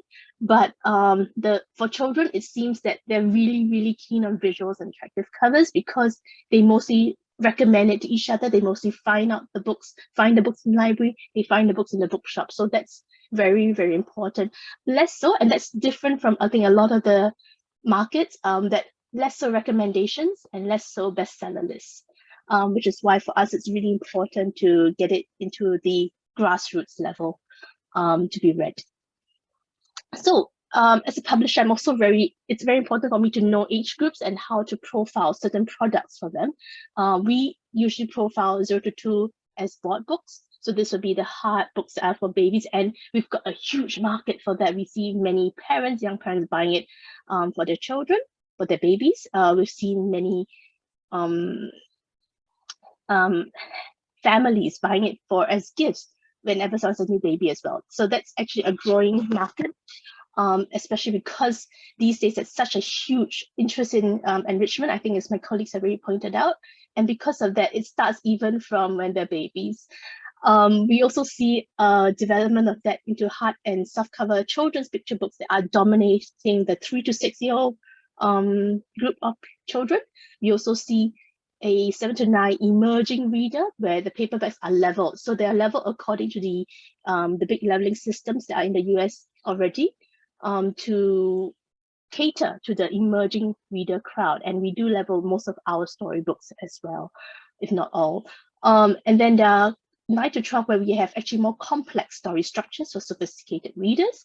And I believe we have quite a few authors also from Canada that work on these books as well for us. Middle grade, we have lots of typically it's a huge customer profile. Lots of kids love middle grade books, and that's the 13 to 16 mark for most of us. We have lots of author events going to schools and things like that, and that honestly helps to really create interest. And so later I'm showing you some of the pictures of the books to give you some idea of what is in the market here, and that actually ensures, I mean, beyond of course what they can get from the international titles, we've seen quite a big interest in local fiction whenever, or locally created content, every time an author goes down and talks to the schools. We also have a growing number of young adult fiction authors as well, so that goes 16 and beyond. And it's also a very big market these days with the millennials. So because they're all native speakers of the language, they all love fiction books and non-fiction alike. We'll see a bigger market for non-fiction in the early years, of course, but by the time you get to middle grade and young adult, you'll see lots of fiction really taking over. Because in the early ages, the parents and the teachers and the caregivers are buying a lot more non-fiction, but towards the later stages, they all start turning to the typical fun, entertaining kind of fiction books. So you'll see some examples where I think children, so I put some US price points. I hope that helps a little bit, because as a publisher, price points are usually kind of like important to all of us. So if it isn't, then please ignore it. So generally, board books are incredibly interesting. And for us, we focus a lot on role models. So we actually do have all the, well, because of the important women, and we try to focus our perspectives as well, because there's so much board books available in the market already, that it's important to actually ensure that our publications are international in its flavor, so that, you know, we notice that Singapore, as my colleagues have mentioned, it's quite small, but it's also what I would consider to be a regional hub, where we actually are able to reach out to ASEAN. So that's an important point to us. So we try to straddle both fields, where we are producing content that is able to go into ASEAN and that role models reading culture for these countries, as well as to transverse into the international market. So we have a huge international footprint as well into book depository, all books on book depository, they're on Amazon.com. And so that enables us to create content that would actually be interesting for that market as well. And that's an important market for us too. So other picture books that we found that have done, and this is actually a growing piece for us. We've seen a lot of interest in this particular age group, where we have 3 to 6, and we have lots of soft cover, hardcover picture books. And the picture book market is hugely popular, I think, everywhere around the world. So you'll see that in Singapore as well. We also have what we consider to be slightly more for emerging readers who are, so picture books are a little bit more, have shorter word count, shorter sentence structures, the kind that you do for 3 to 6. And then 7 to 9, you have longer paragraph kind of pieces that work very well. We also have sort of the halves, where we have thin paperbacks, like the Ray Keepers there, where you actually have paragraphs with pictures interspersed to just actually generally push reading up by a level each time. So these two are really growing. And then obviously we have the more complex structures. Amid all that, we also have the growing, you'll see non-fiction type of books like Little Big Heroes, a text which focuses on the greenhouse effects and the global warming, which are big topics. But we thought it was very important to start them thinking about some of these at a early age. There's also a huge focus on STEM and STEAM learning type products. So if you have products like that, I think, you know, it'll be very important here, because beyond STEM, it's also a culture thing, where beyond the schools, you'll see lots of parents buying those types of books to encourage learning and to supplement learning. And that's where this market has really exploded, because there's so much supplementing of content that's from schools by parents and teachers. And that's where I think as publishers, we have a lot to then focus on. So some examples of middle grade books will be things like that, and then young adult. So the young adult naturally also, some of them focus on different cultures. So we see we have Korean type products that based on, you know, interesting trending topics. We also have ASEAN flavors, things like a tapestry of colors. So these are points that are quite important to us, in that the books that we create, or the books that are popular in Singapore, have to be a little bit focused on both Singapore culture, but as well as international culture. So they're quite willing to read both types of content and settings. So it's never been an issue, I think, having to make sure that it's Singapore centric or anything. They're quite widely, they read quite widely. So I would say that some of the 4 more popular types of children's books in particular will be the picture books, the non-fiction titles, the middle grade, and lastly, the activity books have done incredibly well. So if there's anything to focus on, this would be the 4, I think, that are quite useful for most publishers to work on. So any questions, please just drop them anytime. I'll sort of address them accordingly and along the way. So for picture books, we've noticed that there are 3 main points I thought that might be of use for publishers to note, and that is, there must be quite a lot of international appeal for them, because it's the taste of the readers in Singapore as well as ASEAN. Some media interest helps quite a bit, so things that are like sustainability, food source, creative thinking.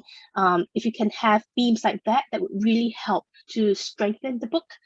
And also these go to established markets. So there's quite a lot of popularity of these books, both here as well as internationally. So that might be books that you might be interested to looking as well. And then for nonfiction books, we've seen a lot of Asian appeal. And then we have educational interest in these books, as well as a lot of interest in the emerging markets. So then for middle grade and young adult fiction books, there's huge mass appeal and a lot of school interest. Those are the books that you'll see in all the school libraries, children holding them, as well as then activity books, which are more territory specific. Things like, Focus on Singapore. So you have things like, Spy, I Spy. So it's like a look and find book for Singapore. We have activity books like going around Singapore to find certain things. We also do these books for places like Malaysia, Thailand, ASEAN in general. And I think, interestingly, these activity books have always been a strength of most of the French publishers. And then there's special interest topic books, which are fun and entertaining, and they focus on travel and are not really local centric, but they're also incredibly popular here. So just a little bit on distributions. We have all, as I mentioned, we have print books, we have online books, ebooks. They're sold through all channels. In ASEAN especially, we noticed that same 3 areas being mirrored, and I think you will find the distribution there quite similar. And so lastly, if you have any questions at all, or you want to talk to us, chat a bit more, my colleague later, Janine, will be going through the specific titles, so you want to see some of these. But any information you need on general publishing, trade publishing, as you can see in the 4 main areas that I cover, just get in touch with us. And I think you have these slides, so I'll leave you with this instead. So that's it for me. Thank you so much for your time. Thanks, Mindy. We will have the next presenter to talk about the book awards. She's Miss Catherine Khoo. She is the Managing Director of Experiences and Experiments Books, and she is currently the project head of the Singapore Book Awards. Before she presents, I would just like to show a short video about the Singapore Book Awards this year. Give me a moment.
I would like to invite Ms. Catherine Khoo to present on the Singapore Book Awards.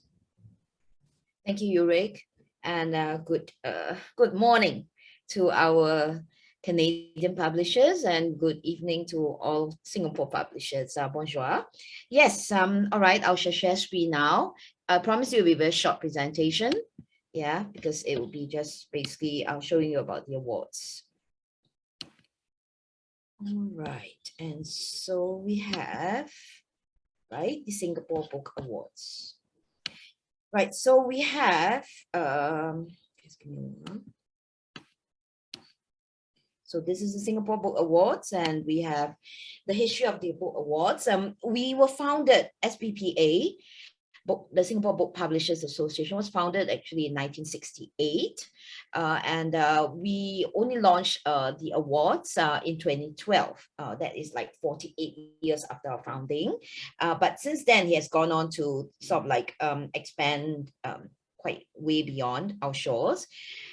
We have basically the 2012, the award winners were announced at the gala dinner. That was the first one.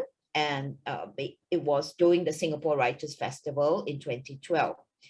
Between 2012 and 2016, we concentrated more on overseas book fairs. So the award stopped for a while. It was then relaunched in 2016, and it became the Singapore Book Awards with 8 award categories. And so last year, we had the award categories increased to 11, right? With the addition of Best Audiobook, Best Digital Marketing Campaign, and Best Ebook Title. I guess to reflect the emerging presence of digital platforms, presence of us being digital. Right. And so what is the Book Award? It is meant to celebrate the achievements and award-winning works of the publishing industry. So it awards publishers. And yes, it raises the profile as well as the prestige of the publishing trade, especially in Singapore. Right, so some pictures of the 2019 Singapore Book Awards, yeah, of people winning, I guess, and of that was way before COVID. 2019, that was the last year, and then when it came to 2020, we had it as virtual. So you see, all the these were the judges, yeah. So it was over Zoom, so you can see, all of us over Zoom, and the winners were also announced over Zoom, and we have top left, Mr. Peter Shoppert, who spoke just now. Yeah, and so this was the Singapore Book Awards 2020. Right, and when it came to the 2021 Singapore Book Awards, we were able finally to have it physical, but with restrictions. So we had it hybrid. It was live on Facebook, yeah, but also we had it physical with 50. It's a big hall, yeah, but then we had like all the tables were spaced out, yeah, and we even had social distancing where we had to stand 1 meter apart, I think, yeah, okay. Right, and so our winners, some of them I think you saw from Mindy's, I think, presentation. Yes, we have for the categories, there's a best hybrid book, right? We have best audiobook, best illustrated nonfiction, best literary work, best young person's title, best education title, picture book, nonfiction, book cover design, book of the year, and we also had a new category which is reader's choice. Readers actually vote for the best book. Yeah, and this actually raised awareness of the books that are published, where readers go into it, and by voting for their favorite book, they become more aware of the books that are published. Yeah? Okay, and so yeah, so these are the guidelines for participation. Of course, to be published in one of the 4 official languages, you need also ISBN number, and it has to be sold in print. Books sold in print must be sold in retail stores locally and overseas. And for this is 2022. 2021 was for 2020's books that were published. Yeah, and we also accept translated works, provided they meet the above criteria. Yep. And so yes, I said just now about the categories. 2022, we have all this, right? And plus, okay, for this, we have best custom publishing. That means for next year's awards, books published this year, we have best custom publishing, which is books that are commissioned, I think, yeah, commissioned projects from private or public entities. We have a best professional title, and we have also best magazine title. Right, and so a little bit about the 2022 Book Award ceremony. COVID-19 rages everywhere. Now they have a new variant, and so we're not too sure what's going to happen.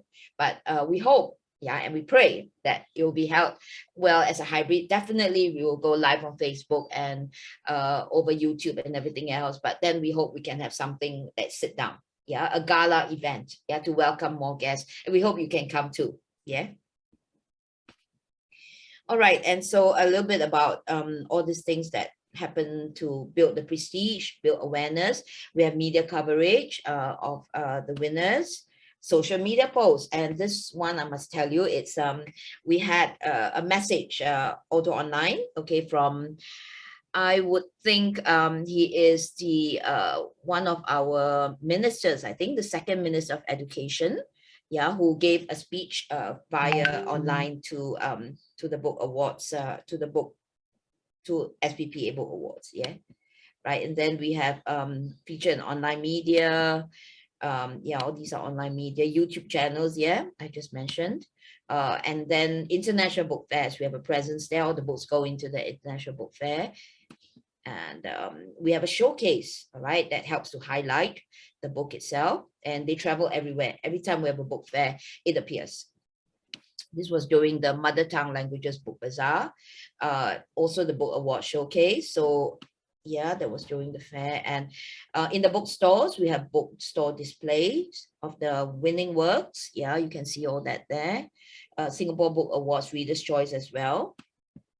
And these are some of the bookstore displays, pretty fantastic.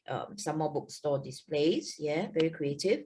And yes, also finally, also definitely at the National Library Board. Yeah, so we work very closely with National Library Board on this. Right, and e-commerce, that's one thing you can't miss. We have quite a few partners. That's Epigram Books, also a publisher, right? And then we have supported by Amazon, yeah. Lazada as well. So we have Lazada, I think is Asian or worldwide. Yeah, so Lazada. And we also have our own website where we sell the books as well. Right, and we have commemorative booklets, yeah.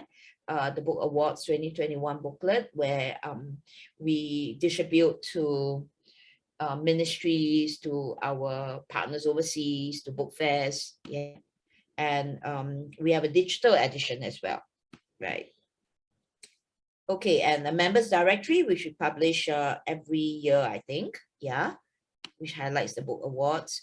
And yes, this is very interesting. We have a Reader's Choice voting platform where it actually builds awareness, because when people vote, they talk about they know the book, and they get a prize, and I guess at the end of it, the book becomes more well known, yeah. And yes, and then we have the grand show. This was 2021's, yep. You can see the size of the hall, and only 50 people of us. So I think only 5 per table. That was the restrictions, yeah.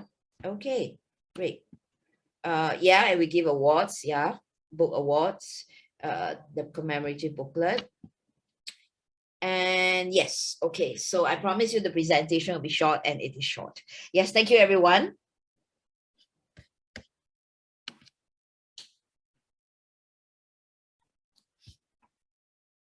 Thank you, everyone. Thank you to all of our speakers. They were all very comprehensive and informative and interesting.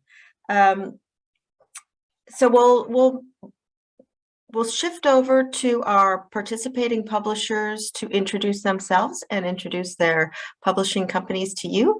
We'll start with Simon Payette of Chouette Publishing.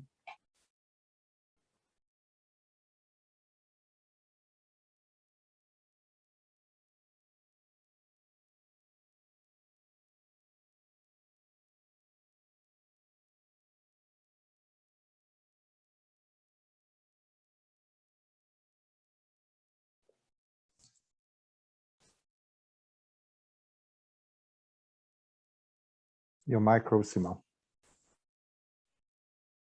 Sorry, I was on mute. Hi, everybody. So I'm Simon from Choa Publishing.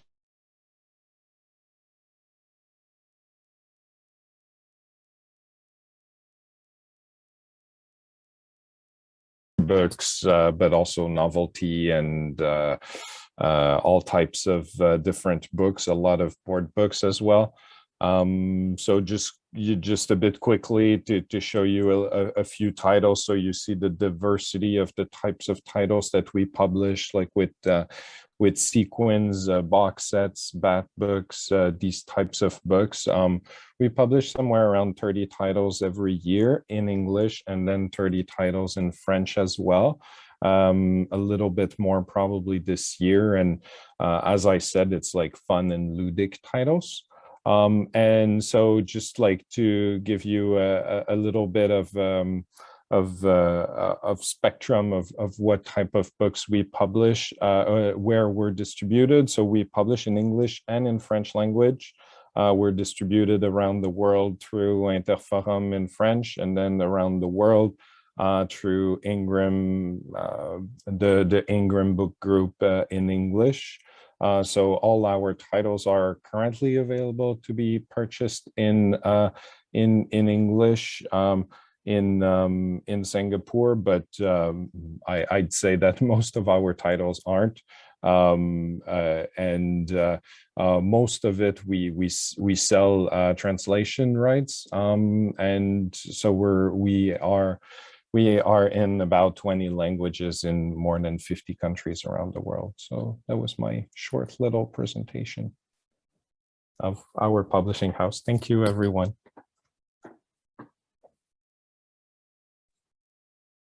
Thank you, Simon.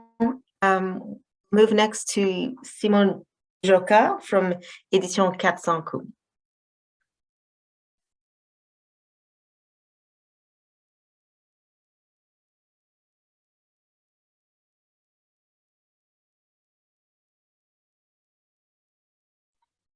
You have to unmute yourself, Simon. You're ready.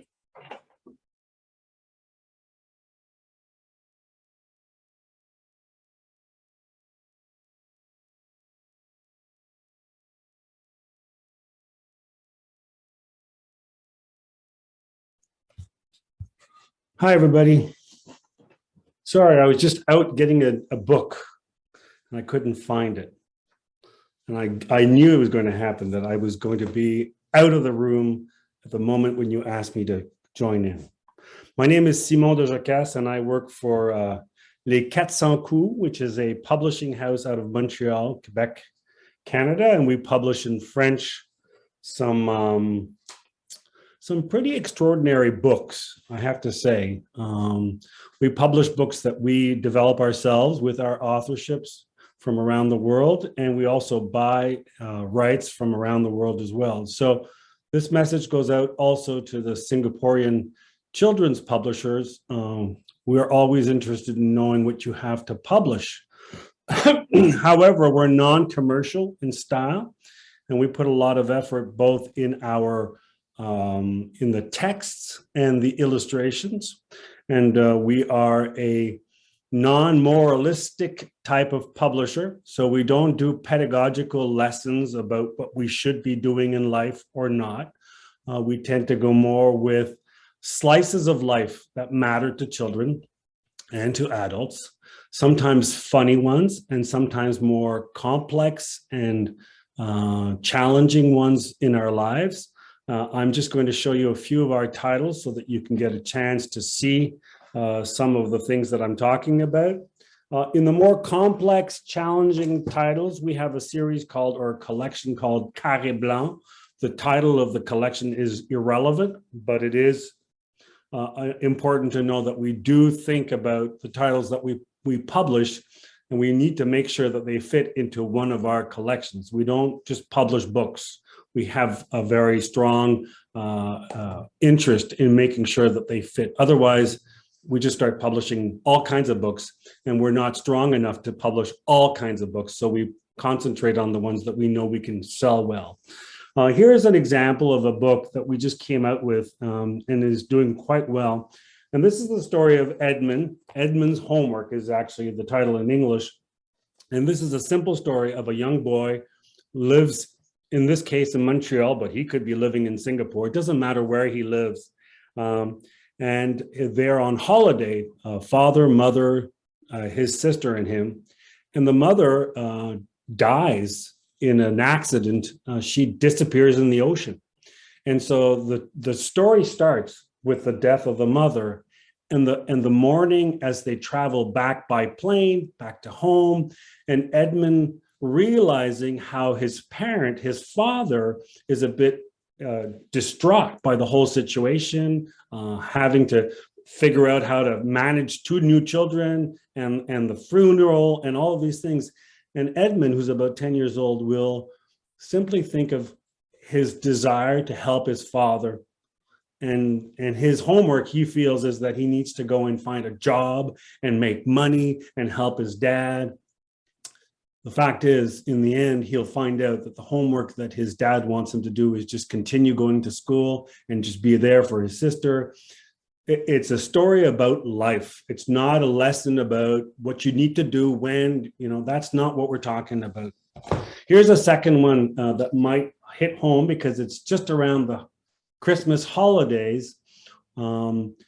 This little boy is in school right after the holidays. He's so happy to be back in school. He loves his teacher, and he specifically loves his teacher when she asks them to write stories. He just loves doing that. Problem is, this time around, she's asked that the story be about the Christmas holidays that they've been through. And this boy has gone through the separation of his parents over the Christmas holidays. And the last thing he wants to talk about is what he's suffered through as his father walked out the house over the Christmas holidays. It's not about morals. It's not about values. It's about stories of real life.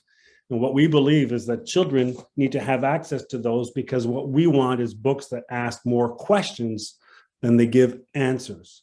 We need great pedagogical books, but we also need books that ask questions so that children can talk about these things. Now, it's not all just serious and heart-wrenching stories at Ketsanku. We also have stories that will make you laugh, and those are important as well. We have stories like this one, which everybody will understand. This is the story of the end of lice. Now, lice is an international problem, especially if you have children in kindergarten or in early childhood. Lice is an issue for everyone. Now, this story actually turns around the pandemic. Imagine this little girl the day before school was closed because of the lice situation, because of the pandemic. She ends up with a bit of lice in her hair. She goes home, but she's not allowed to go back to school. And she's not allowed to see her friends, and she's not allowed to go anywhere. So the lice family at the top is starting to increase, and they have no place to go. So this is actually the life of lice suffering from this pandemic and not being able to spread their family around the world. So a very funny story, but it does hit home.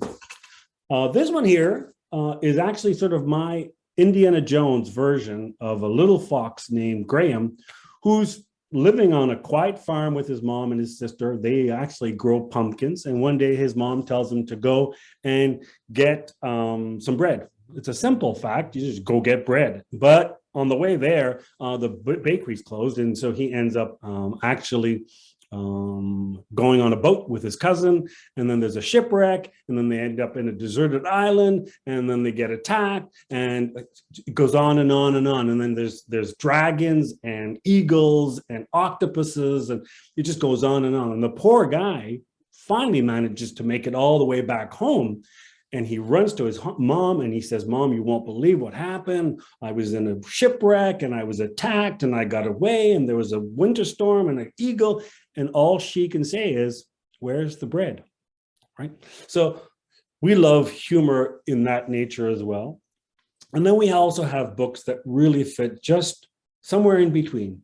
Not heart-wrenching, not just pure humor with a bit of a twist, but just nice stories. For example, the story of, this one's coming out in the spring, of a little girl and her love for her bicycle. And it's like, they are like this, and her life revolves around her bicycle. This one here about a grandpa adopting a crocodile and teaching the crocodile how to survive so he can bring him back into nature, because Grandpa doesn't really think zoos are a good idea. All right. So we have a variety of titles, all kinds of styles. We do have other ones that really always make people laugh, but they really work well. We have over 20,000 copies of this book sold, and it's called The Great Travels of Mr. Caca. All right, Mr. Poo. So it sounds funny, kids love it, but it's actually about digestion and what happens when you eat an apple. So it's a humorous way of showing a documentary about digestion. We also have a second one called The New Travels of Mr. Poo Poo or Mr. Caca. And it's about where does the poo go when you flush the toilet? And it's all about water transplant. We also have one on paper. I'm sure that in Singapore, like here, we're all told to put the paper in the blue basket or the green basket. Where does it go when it leaves the house? So we have a book on the travels of Mr. Paper. So a variety of titles, but as you could have seen quickly by the illustrations, we care about illustrations and we care about stories. So if you have books that fit that, I'd be more than happy to see them.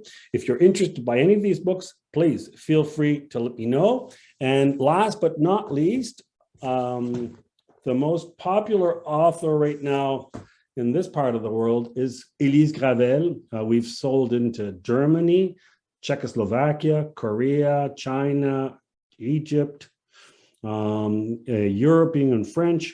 We sell about 10,000 copies of this book a year. So if you're interested, also available for rights. There you go, done. Thank you, Christy. Thank you, Simon. Thank you, François, for organizing this.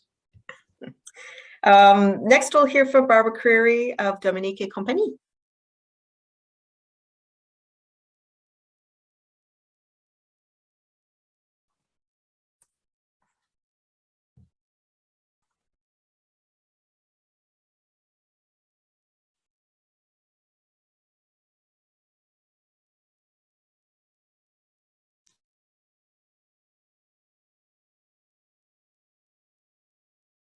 Can you hear me? Hi, can you see me?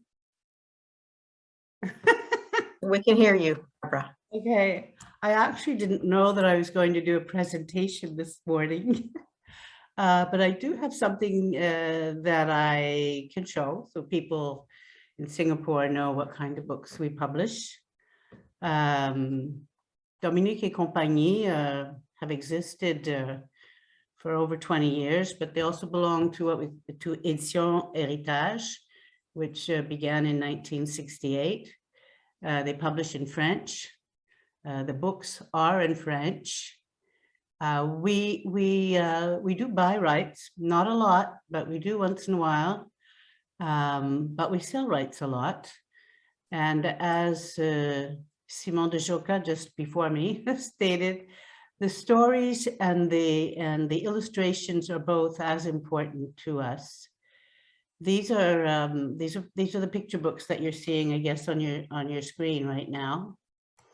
And they can be they're usually between 24 and 32 pages, full color. They're between 23 centimeters by 23 centimeters up to 26 by 26 centimeters. And if I could just go down and follow this, you would see, yes, there we go. These are other covers of our books, just so you get an idea what they look like. We've sold in many of the titles in many languages around the world as well, even during the pandemic. We have novels, we have beginner readers, which are bestsellers for us for different age levels, starting right away in the first grade. And then there are 4 levels to that, to the beginner readers, and they're fully illustrated in color. We have novels. If we could go down here again, please. There we go. Okay. Oh, this is a series, a story about, the stories in here are about different situations and experiences of childhood. Some are dyscalculia, dyslexia, food allergies, anger management, stuttering.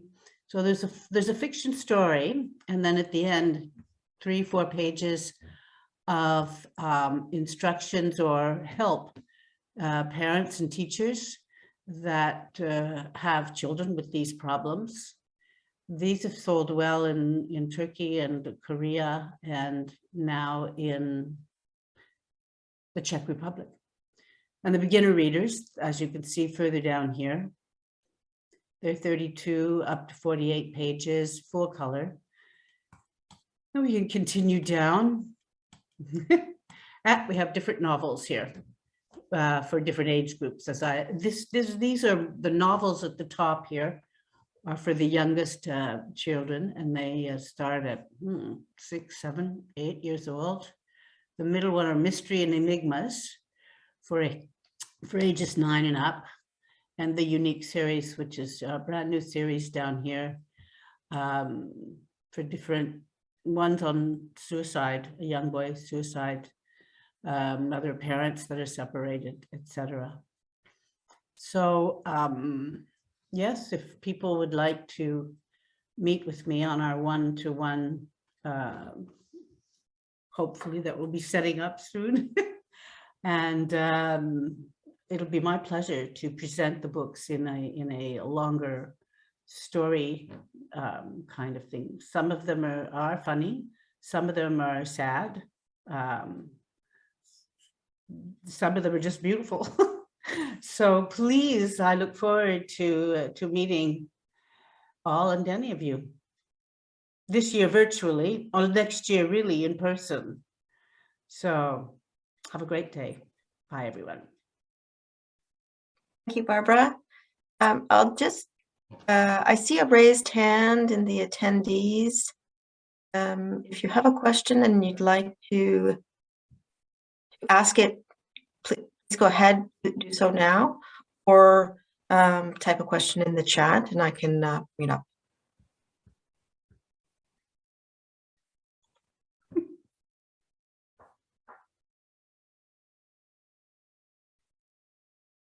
Okay, we'll move on to Anita from ECW Press. Hi, Anita. Hi, everyone. Good evening. My name is Anita Raghunathan, and I'm the Digital Marketing Associate at ECW Press. 1 second. So the 3 letters of ECW each represent a particular strain of our press's diverse passions, which include entertainment, culture, and writing. Next slide, please. ECW Press is based out of Toronto. We have over 40 years of history. We also have a vibrant and completely unique catalog that includes everything from poetry and literary fiction to genre fiction, pop culture, political analysis, sports books, and biographies. A lot of our books have received many accolades, including literary awards and starred reviews. Next slide, please. So I want to give you a feel for some of the books that we've done. The first is The Subtweet, which is by Vivek Shreya. It's a story of female friendship with a fast-paced plot and a nuanced examination of art, brown culture, social media, call-out culture, the music industry, and sexism. And it was longlisted for the Dublin Literary Award this year. The next is Moon of the Crusted Snow, which is one of my favorite books that we've ever done. And it's by Wabgashig Rice. It's a dystopian novel, and it was actually featured at the 2019 Singapore Writers Festival, so you might remember it from there. And then some of the books that I hope to be talking to you with throughout the week include Once a Bitcoin Miner, which is part autobiography of the author Ethan Liu, and it's part investigation of the Bitcoin boom and bust cycle. So it's a very timely topic.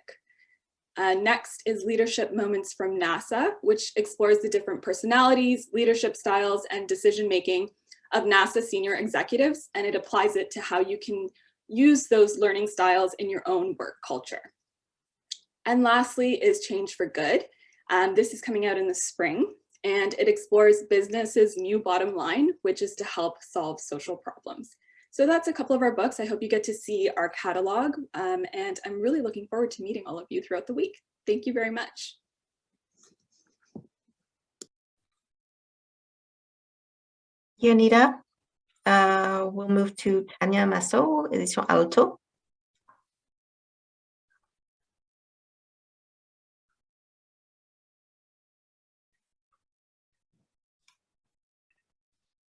Hi everyone, could you see my screen? I hope so. Sorry, it was early for me to start at 7 a.m. I'm not used to. Thank you very much to everyone for the presentation, the quality, the time. It's precious in this time to take time to speak about different market and different books. So Alto, what we are an independent literary press found in Quebec City in 2005, and we publish books in French. I will show you the website because during the pandemic, we decided to create a section very useful for rights because it's all in English and you will find everything on this section.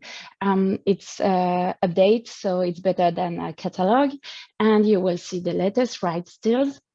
What we are doing, Alto wants to publish less, but publish more, and we are looking for very bold and literary novels. We don't publish a lot, around 10 titles from each year. We publish, of course, novel from Quebec writers, so in French, but we also do translation from English mainly, and sometimes from abroad, one title or two per year. So I don't want to go through all our catalogs because it will be longer and too long, sorry. And I think you have different interests. I know there's a lot of publishing for children and we don't do children books. So just to let you know what we are doing and what some few of our success, I will just show you two examples. L'Orangerie, we sold now something like 20 countries. It's one of our biggest success. We sold something like 100,000 copies, and just in French language. So imagine with all these editions. We offer the English translation. So if you're looking to read in English because you don't have French reader, it's very easy for us because mainly our book are, we sold rights for English words. So we have English translation to look at. So Larry Tremblay, L'Orangerie is one of the classic now from Quebec fiction. I would like to show you something also kind of one of our bestseller since last year, Dominique Forti, Les Villes de Papier. She won the Renaudot Prize thanks the edition, the French edition in Grasset, and we sold something like 12 countries recently, just in 1 year. It's what could be the life of Emily Dickinson. So it's a fiction, but it's about the very famous poetress, American poetress. And I think one of the Singaporean editor speak about the importance of the major figure in literary or the interest for reader to discover more. Emily Dickinson in English, they speak about the myth. So we discover in a fiction what could be her life. So I will be very pleased to take meeting to see your catalog and to present mine better than this very quick introduction. Once again, thank you very much for all the organization, the translation setting and everything. It's very appreciated, and I wish you a very nice December month. Thank you. Thank you, Tanya. Next, we'll hear from Charlotte Dalway, de l'édition Michel Quintin. Hi. Oops, sorry. First people I'm talking to today. Good evening and good morning. I'm Charlotte from Édition Michel Quintin. We're a Francophone publishing house in Canada. We were founded in 1982 by a veterinarian, and today we still find the themes of animals and nature in most of our books. We publish around 50 new titles each year, and most of our production is children books. We start at 3 years old with picture books, and then we have fiction novels for middle grade, so first readers and then teens as well. We also have comics for middle grades and teens. And we have a good selection of nonfiction, which is for also middle grade and teens. And we have nonfiction books and comics. We pride ourselves in making very humorous books, and our nonfiction is also very humorous. We follow the motto, laugh and learn. And two of our most popular series are nonfiction that are very funny. The main one is the Savetsu series, which is our bestseller both locally and internationally. It was translated in over 10 languages now. And it's a mix of comics and scientific facts, so the children can laugh and learn. And also the other one would be the Dragoi, which are potato dragons that teach readers about various cities around the world.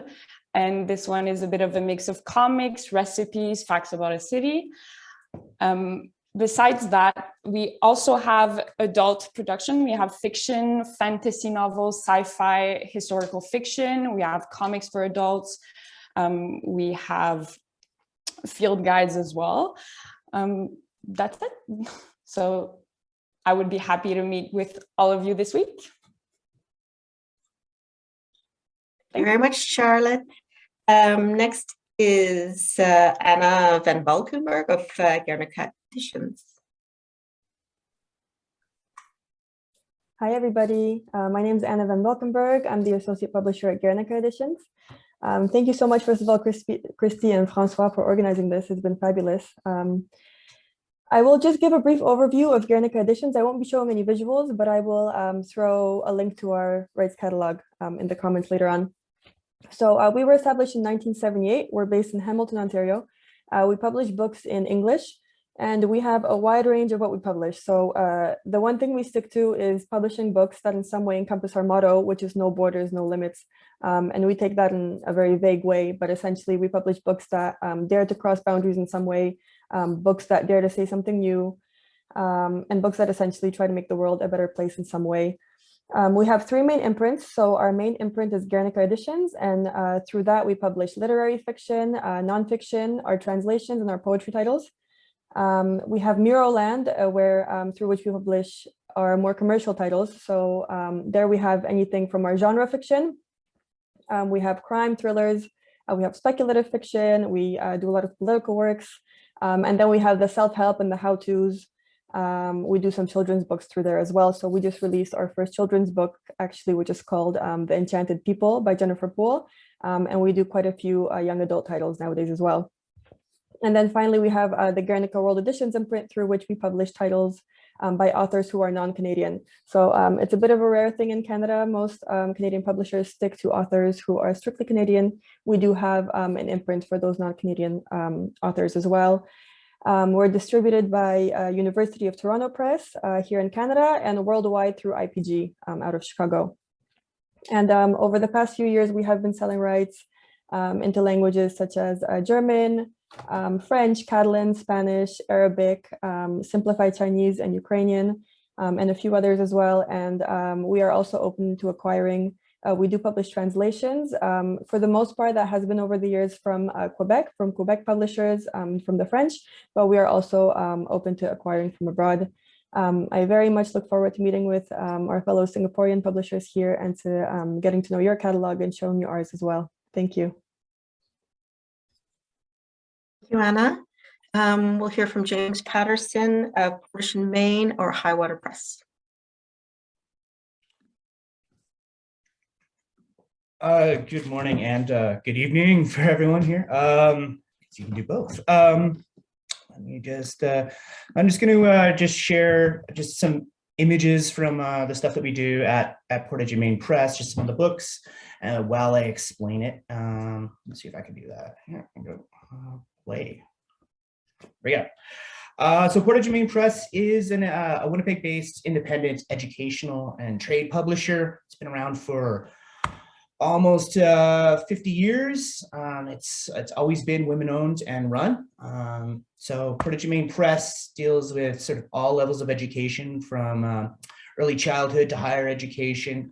But it also has a side imprint called Highwater Press that specializes in publishing Indigenous authors, and sort of that sort of relates to the mother tongue sort of projects that go on in Singapore, which is kind of neat.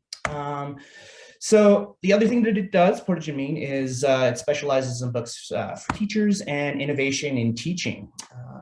As I was talking about with Highwater Press is an imprint that started in 2007, solely devoted to Indigenous voices, which is and it's grown significantly. It's the biggest part of our organization now, and that's sort of a tribute to the growing interest in Indigenous literature in Canada. We publish about 20 titles a year. And they range from graphic novels to children's books to YA to comic books, actually. So the themes that you're talking about at Highwater Press is oral history, cultural inclusion, resilience and overcoming, the environment in a natural world, the importance of sustainability and responsibility of stewardship for the land, ecology, learning from elders, sort of being curious. Again, there's a reclamation of language side to it as well, talking about mother tongue projects, but there's also sort of like this building of reconciliation in Canada and establishing relationships with the rest of Canada, which is something that's unique in Indigenous publishing. Also addresses unique needs for a minority population and sort of projecting their values into Canada, trying to stake a place out in Canada for those values and also in the world. Designed for both trade success and pedagogical outcomes. A lot of the work that we do is sort of has teachers in mind to help them bridge gaps with students to create unique learning environments for students who have different needs, and they can also be used at home. So while most of our books also have like teaching guides for teachers, and so they're versatile, and many of them are award-winning authors. And Governor General Award winners in Canada. Sort of a unique part, again, in the middle of Canada. So we're sort of different in that way. That's it for me. Thanks, James. We'll hear next from Valérie Dupont of Québec Amérique. Hi, everybody. My name is Valérie Dupont, and I'm the Director of Business Development for the Québec Amérique Group. We are a major French language general publishing house based in Montreal, Canada, and we were created in 1974. So Québec Amérique publishes for all age groups and all type of title except poetry and theater. We are not doing those kind of genre. We have fiction such as romance, crime novel, upmarket fiction, and literary fiction. And for adults, we also have essays and biographies. For children, we publish board books, pictures books, fiction, nonfiction, and for toddlers to young adults. Rigor and originality are our core values when it comes to publishing. QA International is a division of Québec Amérique in charge of the reference content. So you might have heard of it since we are the publisher of the visual dictionary that we have in several versions and format, as you can see right here. It has been sold in more than 40 languages and over 11 million copies around the world over our different editions. We also offer various online reference content such as realistic imagery that we use for our dictionaries and educational videos. We also offer license opportunities for our virtual platforms such as the Virtual Human Body website, and we are currently working on an interactive online version of our virtual dictionaries. And lastly, we also represent Cardinal, which is another division of the Québec Amérique Group. It is another smaller publishing house that specializes in lifestyle titles and coffee table books.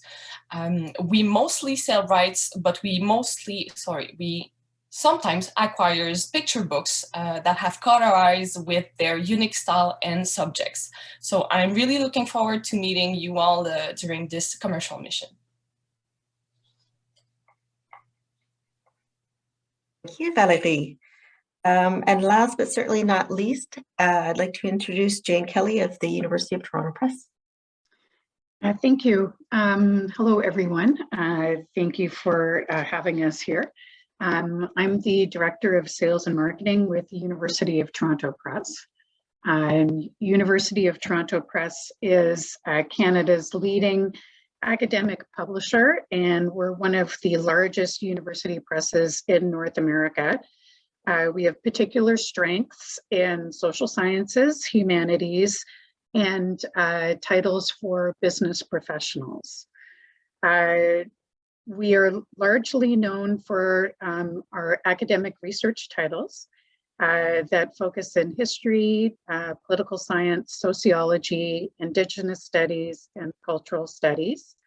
We're also known internationally for our strength in medieval history, Italian studies, and urban studies, and books on printed culture. So I'm sharing here on the slide a couple of our most recent publications in academic research.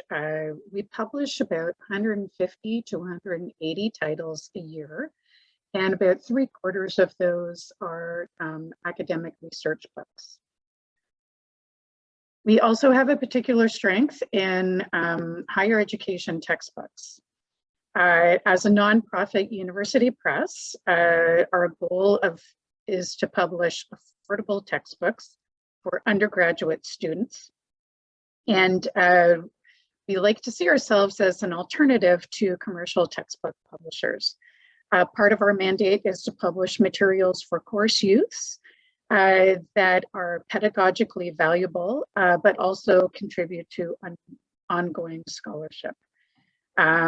So we look at publishing books in different kinds of formats, such as traditional textbooks, but also graphic novels that present scholarship in a graphic format for student use. And so here's some of our more recent textbook publications and some of our biggest sellers in textbooks. And we publish about 20 to 40 textbooks every year. Another big strength for us is trade publications. So we have 3 major trade imprints. Our biggest one is Rotman UTP Publishing. We've been publishing business books for professionals for the last 11 years. We have about 50 to 70 titles, well, not 50 to 70. We have about 70 titles available from Rotman UTP Publishing. Rotman is the leading business school in Canada, and it's the business school at the University of Toronto. So these books bridge the gap between research and practice in the business field. And these books offer creative, practical tools for navigating today's complex business environment. These books are used by business professionals, students, and anyone interested in staying current in the latest business thinking. Many of these titles are also purchased by the National Library Board of Singapore in ebook format. Actually, in the last year and a half, we've sold over 200 copies of these books to this customer, largely through Overdrive. We also launched a new trade imprint called AVO UTP, and this was launched last year in the pandemic. And books published under the AVO UTP imprint really delve into major issues facing today's world. This is serious nonfiction for educated readers. These books are written by leading experts and are intended for anyone looking for interesting topics such as climate crisis, urban development, mental health, popular science, or biography titles by interesting individuals. We have about 20 books available in the AVO UTP imprint. So our books are currently distributed around the world. We have distribution right now in China, Japan, India, Australia, New Zealand, and of course in Europe and the UK. We don't have any direct distribution available in Singapore, so it is something that we are looking for right now. We also do a lot of rights sales, and our books are translated into dozens of languages around the world. So if you're interested in meeting, I am available. Thank you. Thank you, Jane. Thank you, all of our Canadian delegates, for your introductions. I'll just point out that we're missing 2 members of our delegation from Anvil Press and Group HMH. I encourage you to have a look at the delegation brochure that we shared with the SBPA when you go to schedule your meetings, if those books are of interest to you. So I'll turn it over to you, Ulrich. Thank you very much. Thanks, Christy. So for the presentations by Singapore publishers, we will go by alphabetical order. So first up, we have Austin Education. The managing director, Mr. Sim Wiji, will be sharing his presentation. Wiji, please. Okay, sure. Just let me turn on my slide.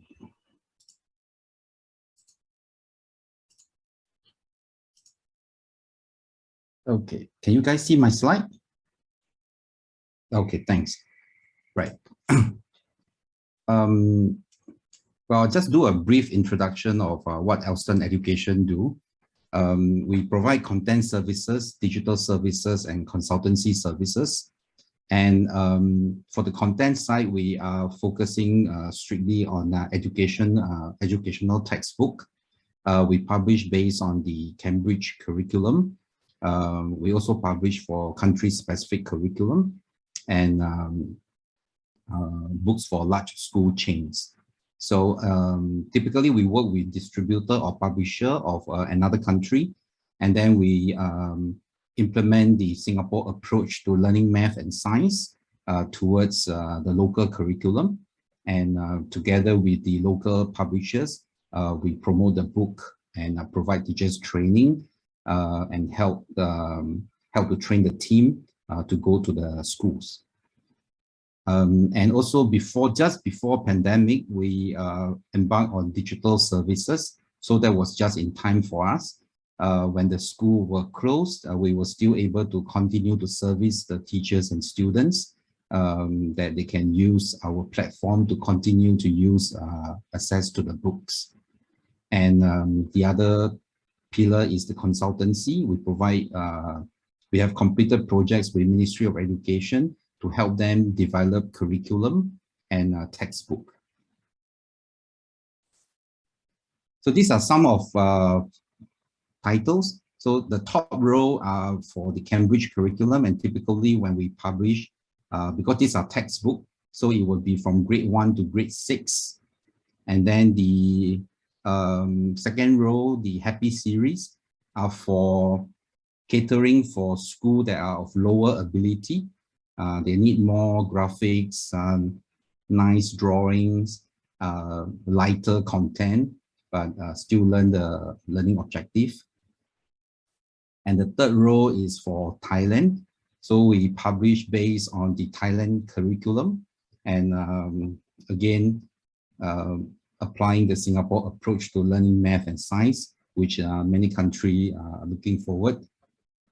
And the last row is actually for India. Same story, same approach, but different curriculum, right? So we are not in Canada yet, and we are very interested to talk to any publisher in Canada to look into some of these series that we do. So this is just to give a flavor of the digital services. Of course, the actual platform can do a lot more than this, a lot more interactions. And if you notice, the platform is centered around what teachers can do. And there's a very easy transformation from what they do in the classroom face-to-face into the digital space, so that the workflow are not disrupted too much, and yet support them to continue with what they need to do. So we are in slightly more than 30 countries. As you can see, we are not in North America at all, and we would like to work with someone there. And that's it. And I would like to have one-to-one meeting with any of you. Thank you very much, and thank you for your time. Okay, Ulrich, back to you. Thanks, Vici. Now we would like to have Asia Pac Books. She is the representative from Asia Pac Books is Ms. Chong Ling Ying, manager of Asia Pac Books. Ling Ying, please. Yep. Hi. I'm Ling Ying, and let me just quickly share my screen over here. So a very good morning to our friends in Canada, and good late evening to all the other publishers in Singapore. It's very nice to be presenting to everyone here today, and thank you everyone for sharing about your companies and also sharing about the Canadian book market and also the Singapore book market. That was quite interesting. So Asia Pac Books, very quickly, it's been around for a very long time. We're celebrating our 40th year anniversary soon. We publish educational comic books, that's our specialty, and also picture books, illustrated books that are kind of designed to enhance lifelong learning. Our main topics of focus are to do with Asian perspective. Our motto is many faces, one world, and we're very interested in exploring different cultures, starting of course with the region closest to us, which is the Asian region. And today I'll just go through quickly some of the kind of projects that we're doing now that kind of represent what we do. And then I'll be very happy to answer any questions if you wish to put them in the chat or to have a meeting to discuss some of these projects in more detail. Okay, so we're a publishing house that specializes in comic books. The biggest project that we're working on right now is Return of the Condor Heroes. It's kind of a modern classic. It's written by the late martial arts novelist Louis Cha, based in Hong Kong and in Singapore. And this title is one of the, I think, like the most major intellectual property franchises that exists in the Chinese-speaking world. And for us, we were very honored to be able to collaborate with him many years ago to come up with the comic book series of his most popular novel, The Love Story of Yang Guo and Dragon Girl. This has been turned into that, every few years there's a new television series that comes out, including a new one that was released this year. So this title is quite significant. We have actually received quite a few orders for this series from customers in Canada. So we definitely feel that there's a very global reach for something like this, even though the topic may seem very niche. So this is a fiction story. It's a martial arts, historical fiction kind of story. And here are some pages of like the amazing artwork by the award-winning creator Wee Kian Bing. And we also have done a lot of video content, which I won't play now, but we do have quite an active YouTube channel where we've been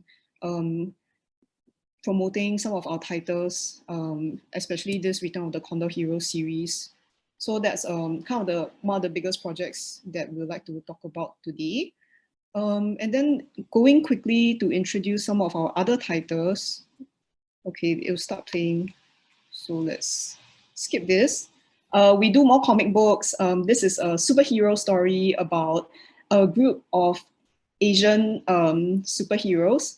And of course, you know, they're from different parts of Asia, the kind of major cities, Thailand, Indonesia, Singapore, Malaysia, and the Philippines. And they have these representative animals, which are also the national animals of these countries. And this is a very special book, also because it's part of a larger multimedia franchise. Basically, it's conceptualized by a TV studio as the prequel to their forthcoming TV series.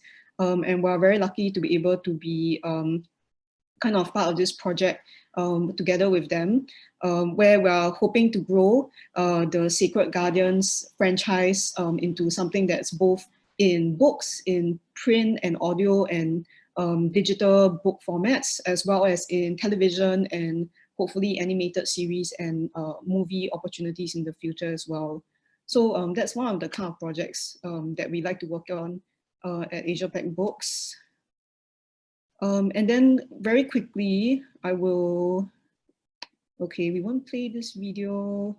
I'll also share a bit more about some of the more evergreen titles that we have on our product shelf. For example, we have this Origins of Chinese Culture series, which is one of our best-selling, like long shelf life series that we have. It's a series of 15 titles right now. And this is a very much like a cultural studies type of series, except that the books are in comic form. So we have stories that are in that are told through illustrations and comics stories. And this is actually a very typical style of publishing that we do. Some of our books have been used by educational institutions, tour guides, even universities in, say, the US and Europe. They sometimes find that these books are very suitable for teaching their cultural studies classes for Asian culture. And so we've had good response to these books over the years. It's worth noting that the comic artist himself is actually a graduate. He's a cultural studies, a Chinese studies graduate. He's not actually an artist by training, he's an academic. So that's why this series is very strong as an educational comic series for us. Yeah, and then something similar is the Gateway to Asian Cultures series. This is another best-selling series for us. We have various titles on Chinese culture, Indian culture, which are the most popular titles. And then the more Singapore-centric titles would be your Malay culture, Peranakan culture, and Eurasian culture. Because, like say, Chinese and India, obviously they have much larger populations and also much larger diaspora populations. So we find that those two titles are the most popular, but we also have titles that cater a lot to the Singapore audience since we're in Singapore. So titles about the Peranakan culture, for example, that's Peranakan refers to the local born Chinese or Malay or even Indian populations in Singapore and say the Malayan region. Yeah, so that is kind of some example about what the titles offer. We always go back to fables and folklore when we look at cultural studies, because we feel that stories, storytelling is such an essential part of human civilization, and it's how it's the best way to kind of educate people about cultural practices and to explain things like history, culture, rites and rituals. These are all best understood and explained through stories. And then other titles that we have, which are also very popular and have a very wide international appeal. Romance of the Three Kingdoms is a 10-volume series that is, it's a very classic story, Romance of the Three Kingdoms. It is probably one of the most popular works of historical fiction in the Chinese-speaking world, and also probably in the rest of the world as well. Say in Korea, Romance of the Three Kingdoms is a very, very important story in Korean culture as well. And of course, today, you have Romance of the Three Kingdoms, video games, mobile games, and things like that. So just to quickly go through, we also have titles by titles about Asian philosophers. And of course, we always introduce our philosophy topics with comics because we believe that wisdom is for everyone. And so we like to create comic books based on teachings and stories from very classic texts of Asian philosophy. So like the most popular titles might be the Inspiration from Buddha, and also the Tao Inspiration, which talks about Lao Tzu's Taoism teachings.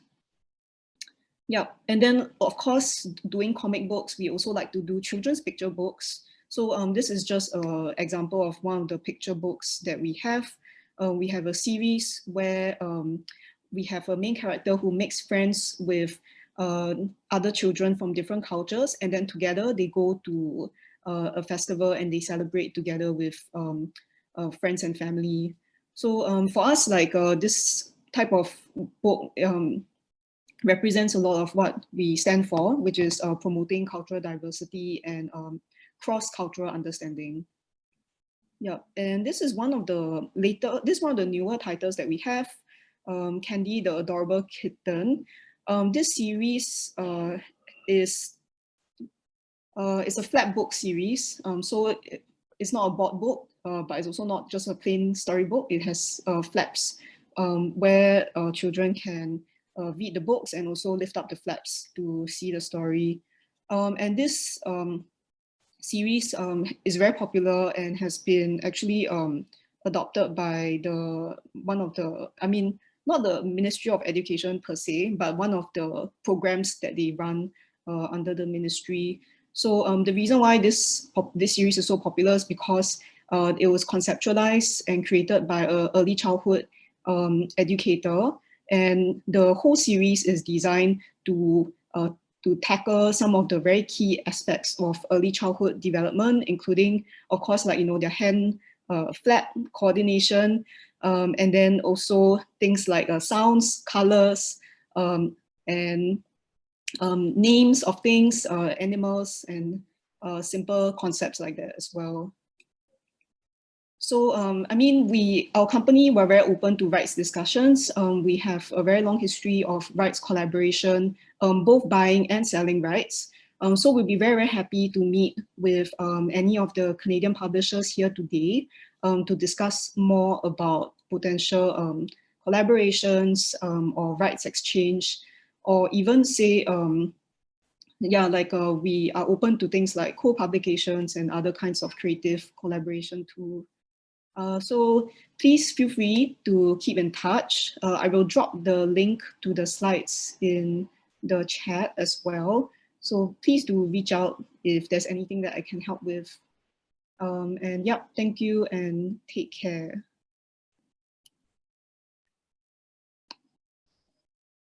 All right, thanks, Ling Ying. So moving on, we will have the next presentation by Casco Publications.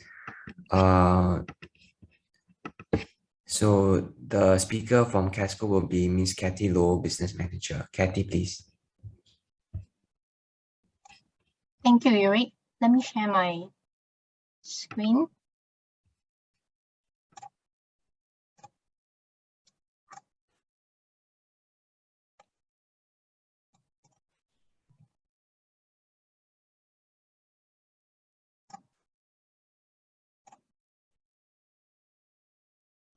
Okay.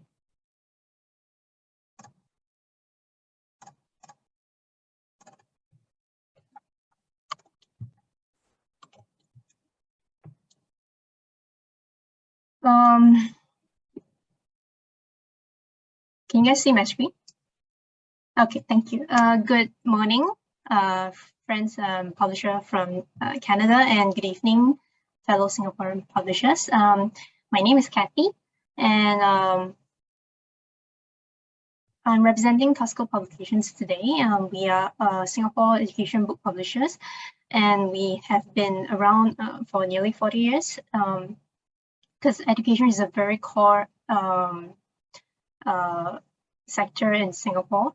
So as an assessment book publisher, we are one of Singapore's largest assessment book publisher, and we specialize in core subjects like English, mathematics, science, and Chinese for materials from K to 12. And in our context, it will be preschool, that'll be 4 to 6 years old, and primary school, 7 to 12 years old, and secondary school, which is 13 to 16 years old. So this is one of our best-selling series, which is the Mathematics Tutor. We're very strong in mathematics, and this series ranges all the way from 5 years old to 16 years old. And the reason why this is so popular is because it has a very wide array of questions being asked, and it's really a lot about questions and covering the topics that mimic the mathematics textbooks in our Singapore syllabus. And of course, these questions are in very standards, in very challenging. It can range from, you start from basic questions and then you move on as you go along to challenging questions at the end of the day. So this really builds up the students' capabilities in answering a variety of questions as they have gone through many iterations of the questions in the same topic.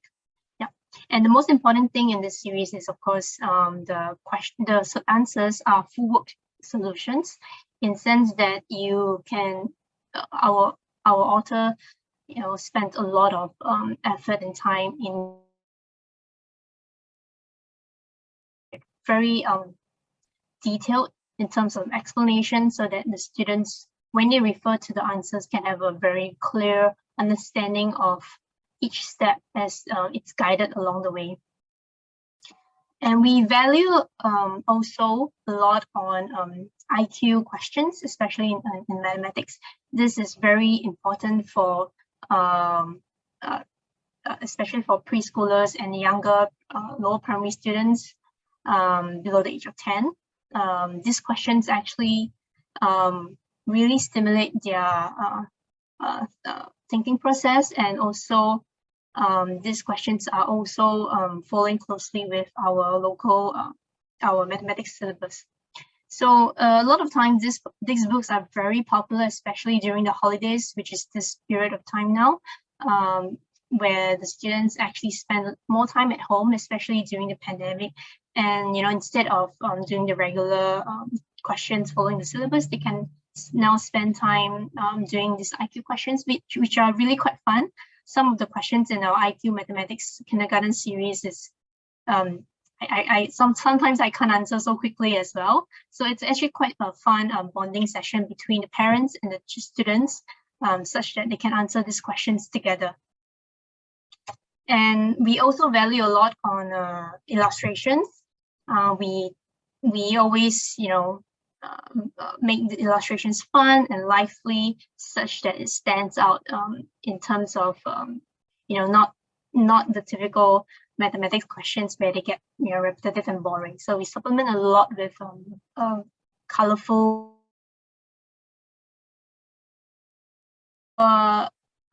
Another strong suit is English, because we've been publishing English for a very long time and we have a wide array of titles. One of our most popular series is our Grammar Tutor series, because grammar is basically a foundation element which our students really need to grasp as they tackle the examination. And a lot of exam questions in Singapore actually are very focused on grammar, in terms of questioning and answering as well. So these are very important skill sets for, especially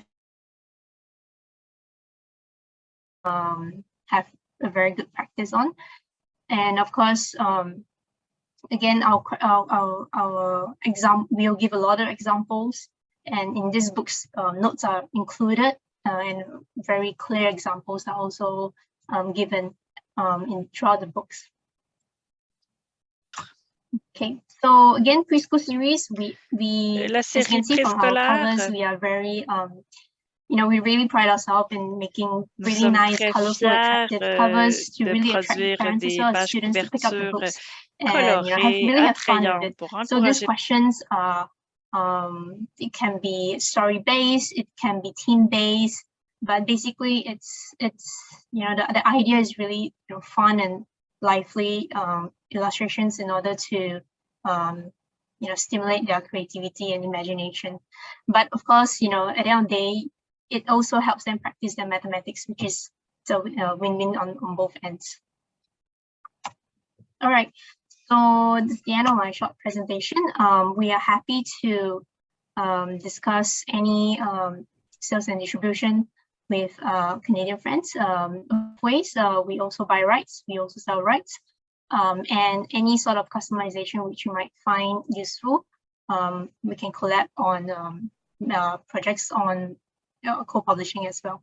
So thank you. Here are my details. I will drop some details in the chat as well. So if you have any questions, please feel free to reach out to me. Thank you. Thanks, Kathy. The next, Kathy, can you stop sharing the screen so that I can share? Thanks. Yep. Hang on. You can just hijack it. Hang on. Okay, thanks, Kathy. Next presenters from Chips and Tune. The speaker will be Mr. Darren Choa, the CEO of Chips and Tune. Darren, please.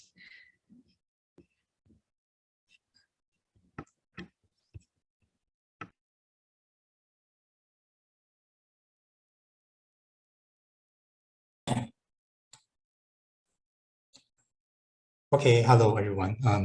Can you see my screen? Yep, okay, hi. My name is Darren. I'm from Chips and Tuned. I'm not a publisher, okay. So I'm animations, studios, and digital content creations, right? So just to give you a quick run through about the company.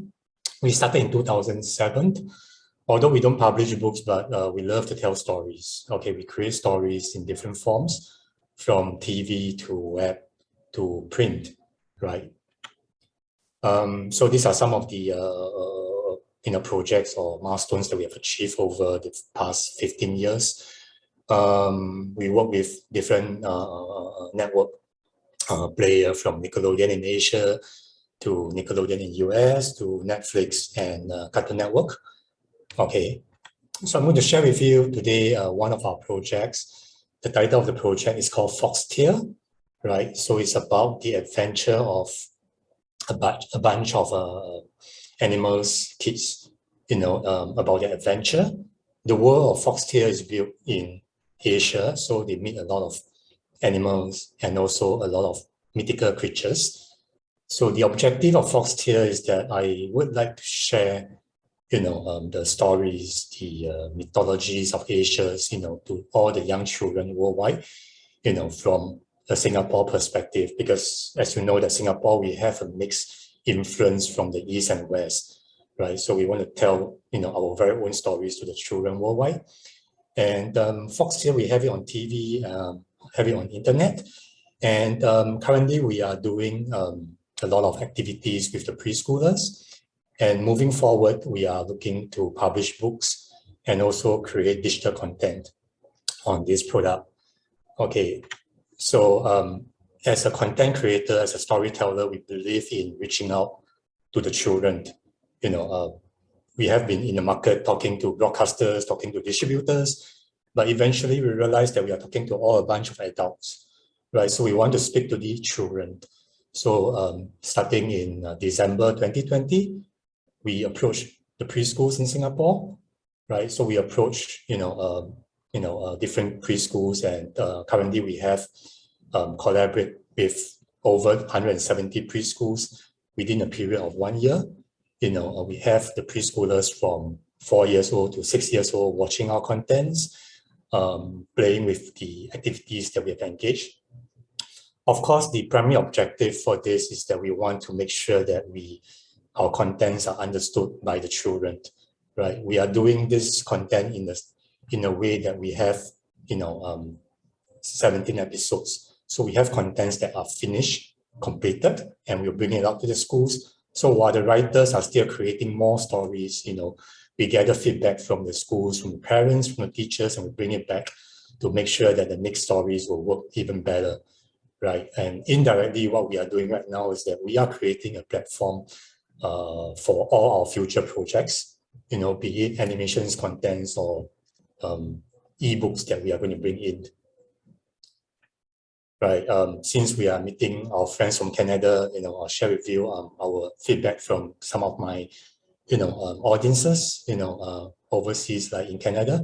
So the objective is that when we create these shows, we want to make sure that it's not only in Singapore or in Asia, right? So we have shared with children in Europe, in North America, in Canada, in America, right? So ultimately, we want to make sure that this content works well for all the children worldwide. Yep. That's it. So I'm looking for partners. For Foxtail, we are trying to collaborate in terms of picture books.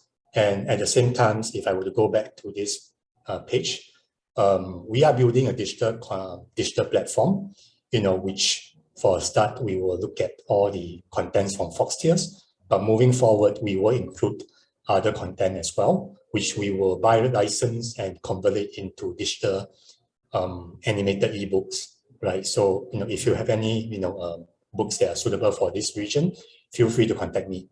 Thank you.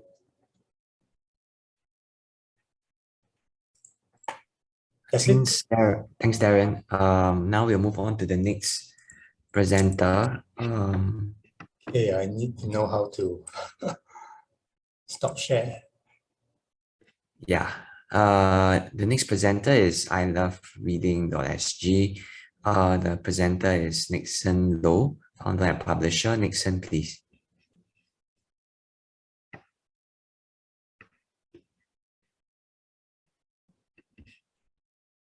Oh, is Nixon around?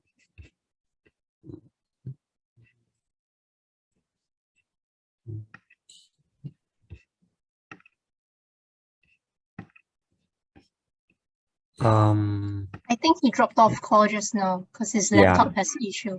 Yeah. Okay, I understand. So we will have the next presenter then. Just give me a moment.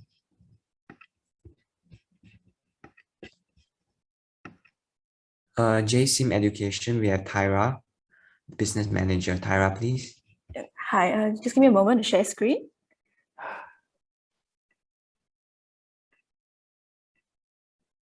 Okay, so hi everyone. Good morning to all the Canadian publishers and also good evening to my fellow Singaporean publishers. I'm Tyra from JSIM, and so I'm going to bring you guys through our company and the titles that we have. Yeah, so we are actually the publisher of the BBC Earth magazine, the Asian edition. We're also a leading books and magazine distributor, and we strive to help readers cultivate lifetime reading habits through organizing reading and writing programs for schools and education centers. So our motto is actually, I read, I think, I write. We carry a wide range of education titles in English, Chinese, and Malay languages. And we also specialize in education programs for schools and individuals on reading, writing, video production, and speech and drama. So yeah, so I'll be talking mostly about the BBC Earth title. It's actually a bi-monthly publication, as mentioned. It's packed with thought-provoking and entertaining articles about nature, history, and science. So why did we choose to publish the BBC Earth magazine? It has a very good track record. It's been in the Asian market for about 10 years. It's an award-winning title, and it's very well received amongst its target readers. It's a very established brand, so I'm sure any one of us here knows what BBC is, right? Like, it's a very famous brand, it's a household name. It's a very unique concept and formula. As I mentioned, it is a combination of science, technology, history, and nature. So most magazines that we see on the market are actually very niche and they have one specific focus, but with BBC Earth, you have a variety of topics. It's content driven, so it's packed with fascinating and informative features by experts, and it's illustrated with top quality photography, and it also comes with TV channels. Yeah, so as I mentioned, what makes BBC Earth unique is the fact that it's a combination. So we actually draw content from pre-existing BBC titles, such as the BBC Science Focus, BBC Wildlife, and the BBC History magazines. So all of these are written by very charismatic experts and they know how to write. So they're not random people who write in, they're all PhD holders or doctors or top quality photographers, yeah, etc. And yeah, aside from publishing, we also sell rights. So this is a series that we have. So this is actually published by a company based in China, the Woolwich Publishing Company. So this is actually a set of Chinese travel books for kids. So it allows them to see the world and witness the uniqueness of each city without ever actually having to leave their homes, which is great now, especially that we're in a pandemic and travel is quite restricted for the most part. So the art style and the visuals are very appealing to children. The colors are very bright, the illustrations are very well done, and the content is rich in information regarding topics like architecture, geography, math, and art. So the city covers many different cities. For example, there's one on Singapore, the one in the middle, the green one. And we also have cities like Paris and London, and even one on New York. So they're very great ways for children to learn more about a city without ever actually having to travel there. And that's actually the end of my sharing. I've left my contact information on this slide. So if you have any business queries, you can kindly drop us an email, and we're also open to setting up Zoom meetings if you'd like to discuss anything with us further. Thank you. Thanks, Tyra. Now we have the next presenter, Kitab International. The presenter is Zafar Anjum. Zafar, please.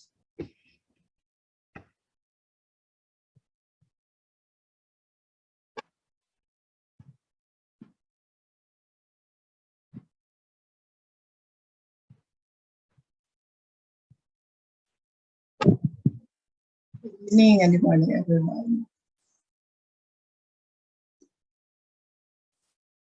Bonjour à tous.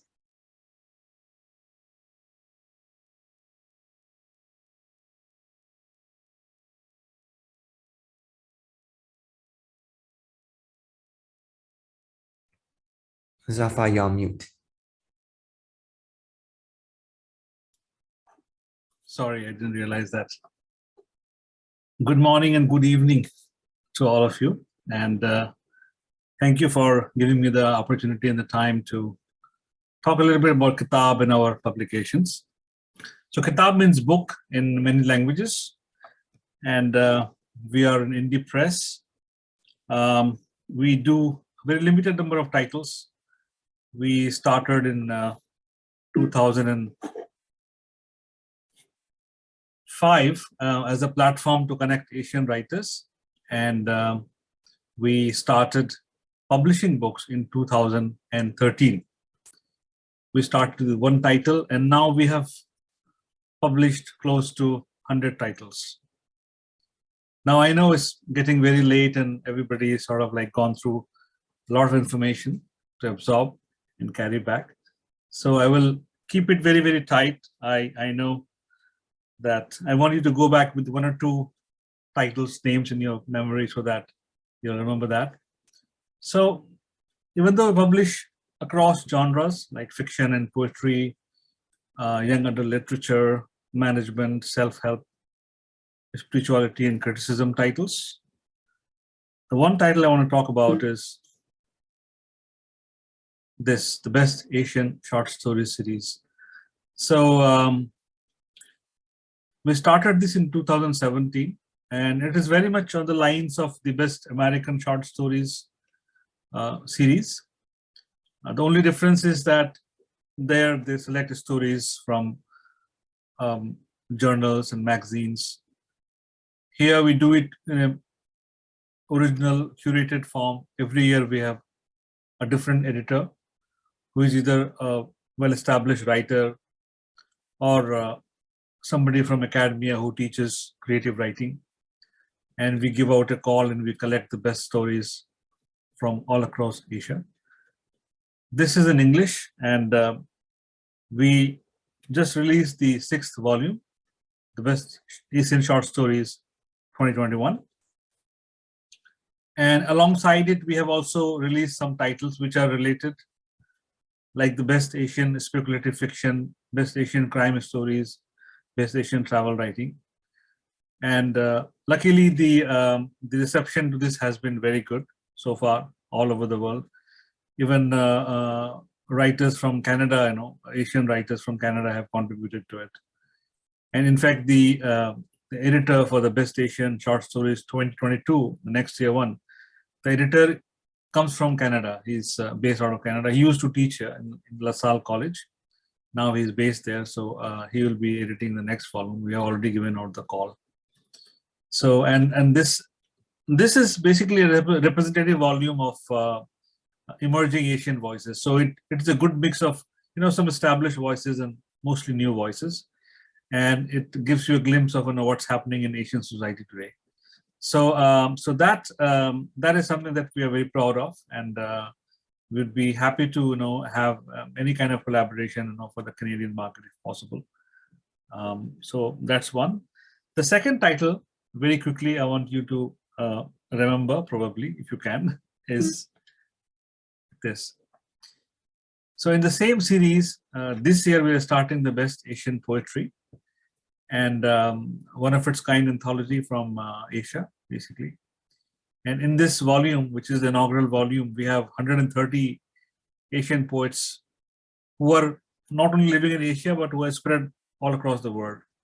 And this includes, not only poets from Singapore, Malaysia, Hong Kong, China, Israel, Palestine, and different parts of the world, Asia meaning the full Asian continent, including Middle East. So this is a great anthology, and it has some of the biggest names in the world of poetry from Asia. They're all there, and we are releasing it end of the year. So hopefully, you remember about these two titles, and if there's any interest, if you want to discuss more about this, I'm very happy to discuss it with you, any collaboration, or if you have any other thoughts in mind. Thank you very much. With this, I would end my presentation.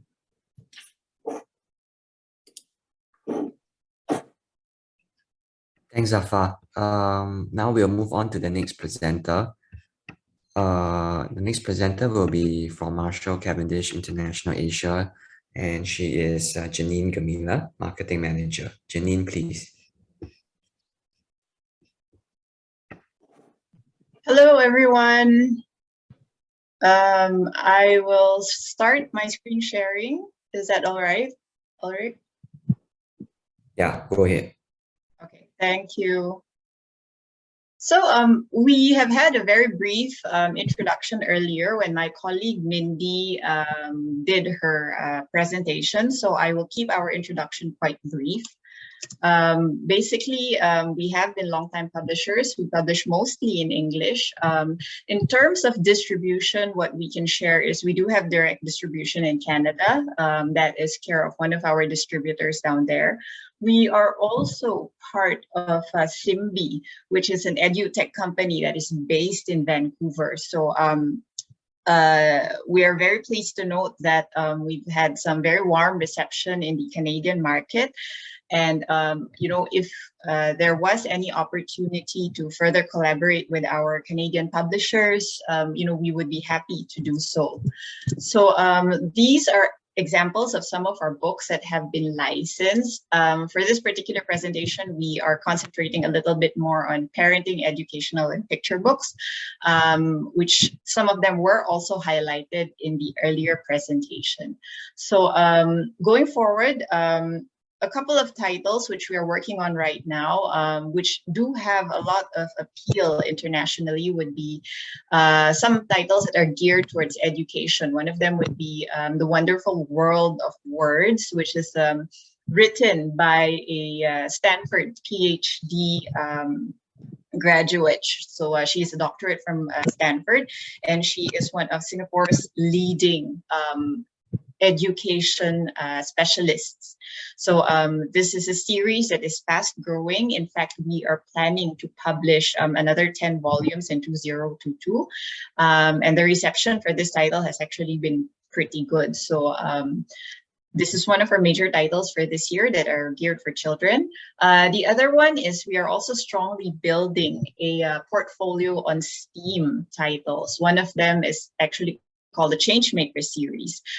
Incidentally, one of the titles called Invisible Enemies is actually something that has to do with pandemics and viruses. And this came out at the very beginning of COVID-19. So we could not ask for a better way to introduce the series to the market. But that being said, Invisible Enemies and the rest of the titles in the series are actually doing very well for us. So Steam titles are actually very big in Singapore right now. And I would say for the rest of the Asian market. It's also catching interest in the US. So we are releasing all these books both in the US and Canada concurrently. And that's the latest title, Little Big Heroes, that will be out in 2022, both in Canada Ces titres vont sortir, les deux que je viens de vous mentionner another vont sortir series au Canada which we're sous doing peu. right now is actually something like a picture book, but that is also geared to help teachers teach the kids. So this type of picture books called The Boy and the Box and The Girl and the Box. These are actually titles that we can use both for the parent and the child to read at home, or we can also use this for having the teacher teach the children in schools. So as a teaching tool, you could actually see on the side the 6 main points of teaching, and this is actually very good for the elementary school range, which is between 5 to 9 years old. So yeah.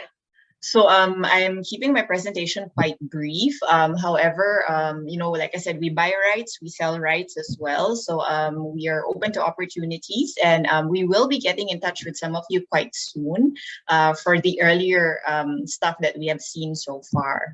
So yeah, thank you very much. Thanks, Janine. Now we'd like to invite the next speaker. He's from NUS Press. He's Mr. Peter Shopper. Peter, please. Hi, everyone. I'm sharing slides.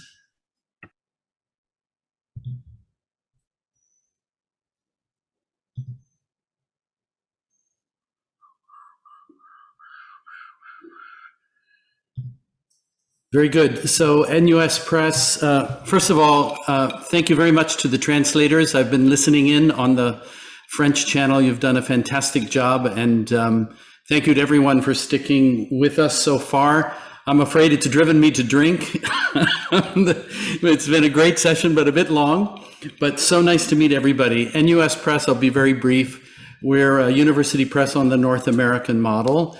Academic books, but those books that have a crossover to other audiences. So whether that's different disciplines, anthropology that political scientists must read, etc., or from academia to communities of practice, museum curators, international lawyers, business analysts, and broader audiences. We also do journals, quite important part of the business, and open access online resources. Roughly 60% though of our revenues come from sales direct to consumer and through the book trade, and 40% from libraries. Because we have an academic mission in our university press, we do have a quite extensive global distribution, and the US is actually currently our #2 market globally. But of course, it's not an easy matter to reach that market from overseas. It's past Malaysia and Thailand, as the English language book trade in those countries has suffered probably disproportionately from the pandemic.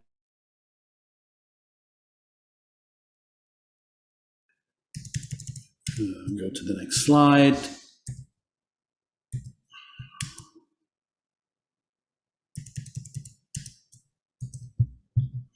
There, oh yeah, there we go. So here are a few of the books we do, mostly Southeast Asian studies, history, some biographies. The Life and Times of HRH was a Singapore Book Award winner, contemporary art, illustrated as well as non-illustrated, standard history of Singapore, reissued in a new B format, etc. We're very active in rights sales. particularly for Asia. We figure as an English language university press in Asia, we should have very good relations with our peers in East Asia and Southeast Asia in particular. And one book that we published a few years ago, The ASEAN Miracle, we managed to get into 8 ASEAN languages, which is, we were quite proud of that, as well as Chinese, Japanese, and Indian English edition as well. And that book was supported with book events in Beijing, Hong Kong, around Asia. We sell rights quite actively in Asia, probably, but a little have done some into European languages. We tend to buy more from Europe. So French publishers and Dutch publishers who have an interest in the region, and now beginning a bit more from China and Japan. We have in the past done quite a few territorial rights deals, so buying English language Asian rights or Southeast Asian rights. That's a little bit less easy for us to do as the market has become more global. So we'll still do it if we can think we have a book that will work to a trade audience, but if it's more a library or specialist researcher book, we won't do that. And my colleague Lin Xiaoyu handles our rights, but you can also contact me. We do have a few trade titles that might be interesting for French language rights. We have a wonderful book by an academic in Singapore on the first woman tourist, Ida Pfeiffer, who traveled around the world not once, but twice by herself unaccompanied, was admired by Humboldt and Wallace, followed her path. And we also have translated the very important nationalist novel of early independent Cambodia, the first Khmer novel to be translated from Khmer into English. There have been a few books that have gone via the French, and it's a very interesting. So that's us, and I've already put in requests to meet a few of you, and I'm very happy to meet if anyone thinks there's some potential for work to do, or if you have any questions about the Singapore market or anything. Very, very happy to meet with you. Thanks for sticking with us so long. Cheers. Thanks, Peter. The next presenter is from Pustaka National. Mr. Syed Ali Samayat, Managing Director, Pustaka National, will be speaking next. Syed Ali, please.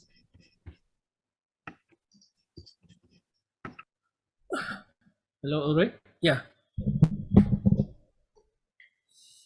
Can you see the slide?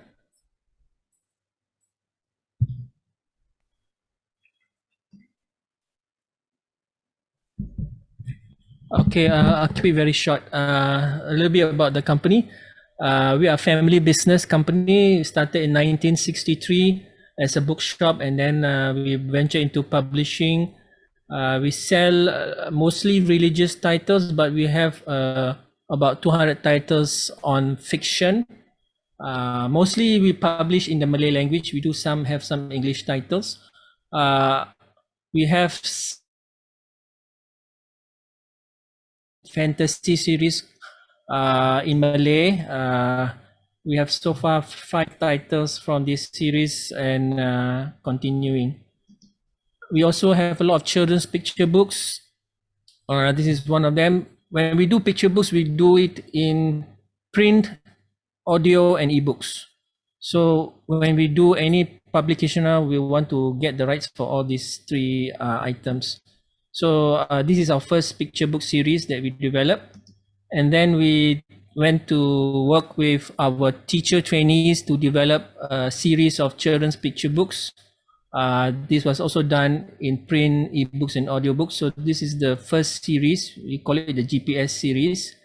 And now we have a second series in 2019, and we just launched our 3rd series in 2021.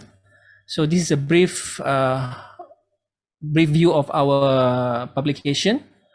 We are interested in buying rights. We are looking out for children's books, and I've seen some of the Canadian books. I think we'll be reaching out to discuss on rights acquisition for the Malay language only. Thank you. Thanks, Ali, for the presentation. The last but not the least, we have the representative from Star Publishing. Just give me a moment to share screen. Mr. Frederick Sell, Managing Director.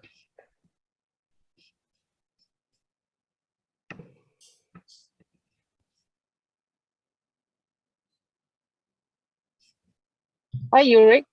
Oh, it's Minelli Sell, sorry, apologies. Yes. Hello, everybody. Last but not least, of course, this is Minelli Sell from Star Publishing. I'm the Executive Director of Star Publishing. And we have been doing textbook publishing from 2002. So the subjects that we cover are mathematics, history, geography, and a wide range of subjects. To keep it short, what we do is usually working with education departments in various countries for the K to 12 levels, ranging from primary school to secondary school mainly. So for our books, I think if you are interested in textbooks with strong content, especially in primary mathematics, where we are the only approved publisher working with the Ministry of Education from 2000. We'd be very pleased to share more with you. So I think do drop us a line at minelli@starpub.com.sg, or you can contact us and we will follow up with you. I hope you have a good day ahead, and then for my Singapore colleagues, a very good night to you. Thank you. Thanks, Nelly, for the presentation. Yeah, so that wraps up the presentations from the Singapore publishers. I think we actually were supposed to have a Q&A segment, but I'm not sure whether are there any questions from the audience about any of the presentations in particular that you would like to find out more?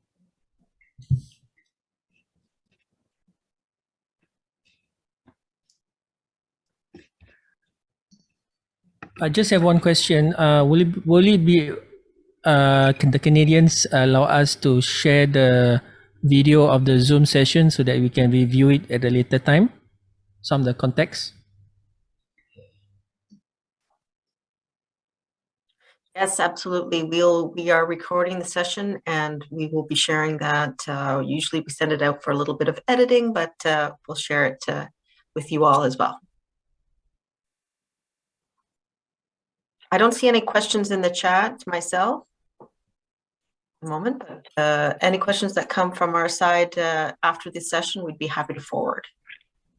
We have a couple more days, right? You're going to visit our National Library virtually and talk to some of our booksellers, and then we'll have the one-on-one. So I'm sure we can find a way to aggregate any questions that come in. And Thank you. It was very well done.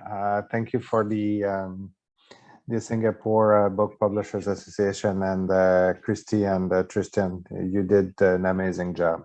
Thank you. Thank you to all our publishers on both sides of the globe for joining us today. We've now come to the end of our presentation. We'd like to thank our panel of speakers for your comprehensive view of the publishing markets in both Singapore and Canada. We'd also like to thank the Government of Canada through the Canada Book Fund, component of the Department of Canadian Heritage, for this financial support for this mission, and our interpreters for their language services today. And finally, we thank you to everyone for joining us, and hope that this marks the beginnings of successful business interactions between you both. Thank you.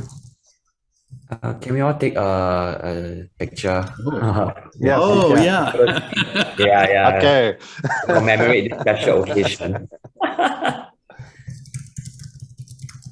So we can, Cameras, turn on your cameras, please. yeah, all the cameras. Everybody are doing that.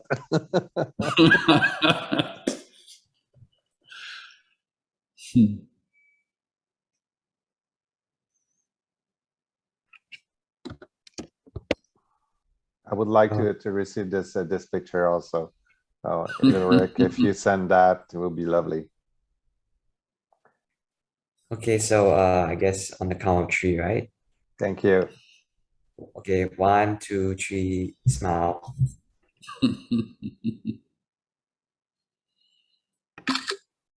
All right, thank you very much. Thank you. Have a good day, or have a good night. Good night. Bye-bye. Thank you. Bye-bye. Bye. Bye. Thank you for the interpreters. Thank you.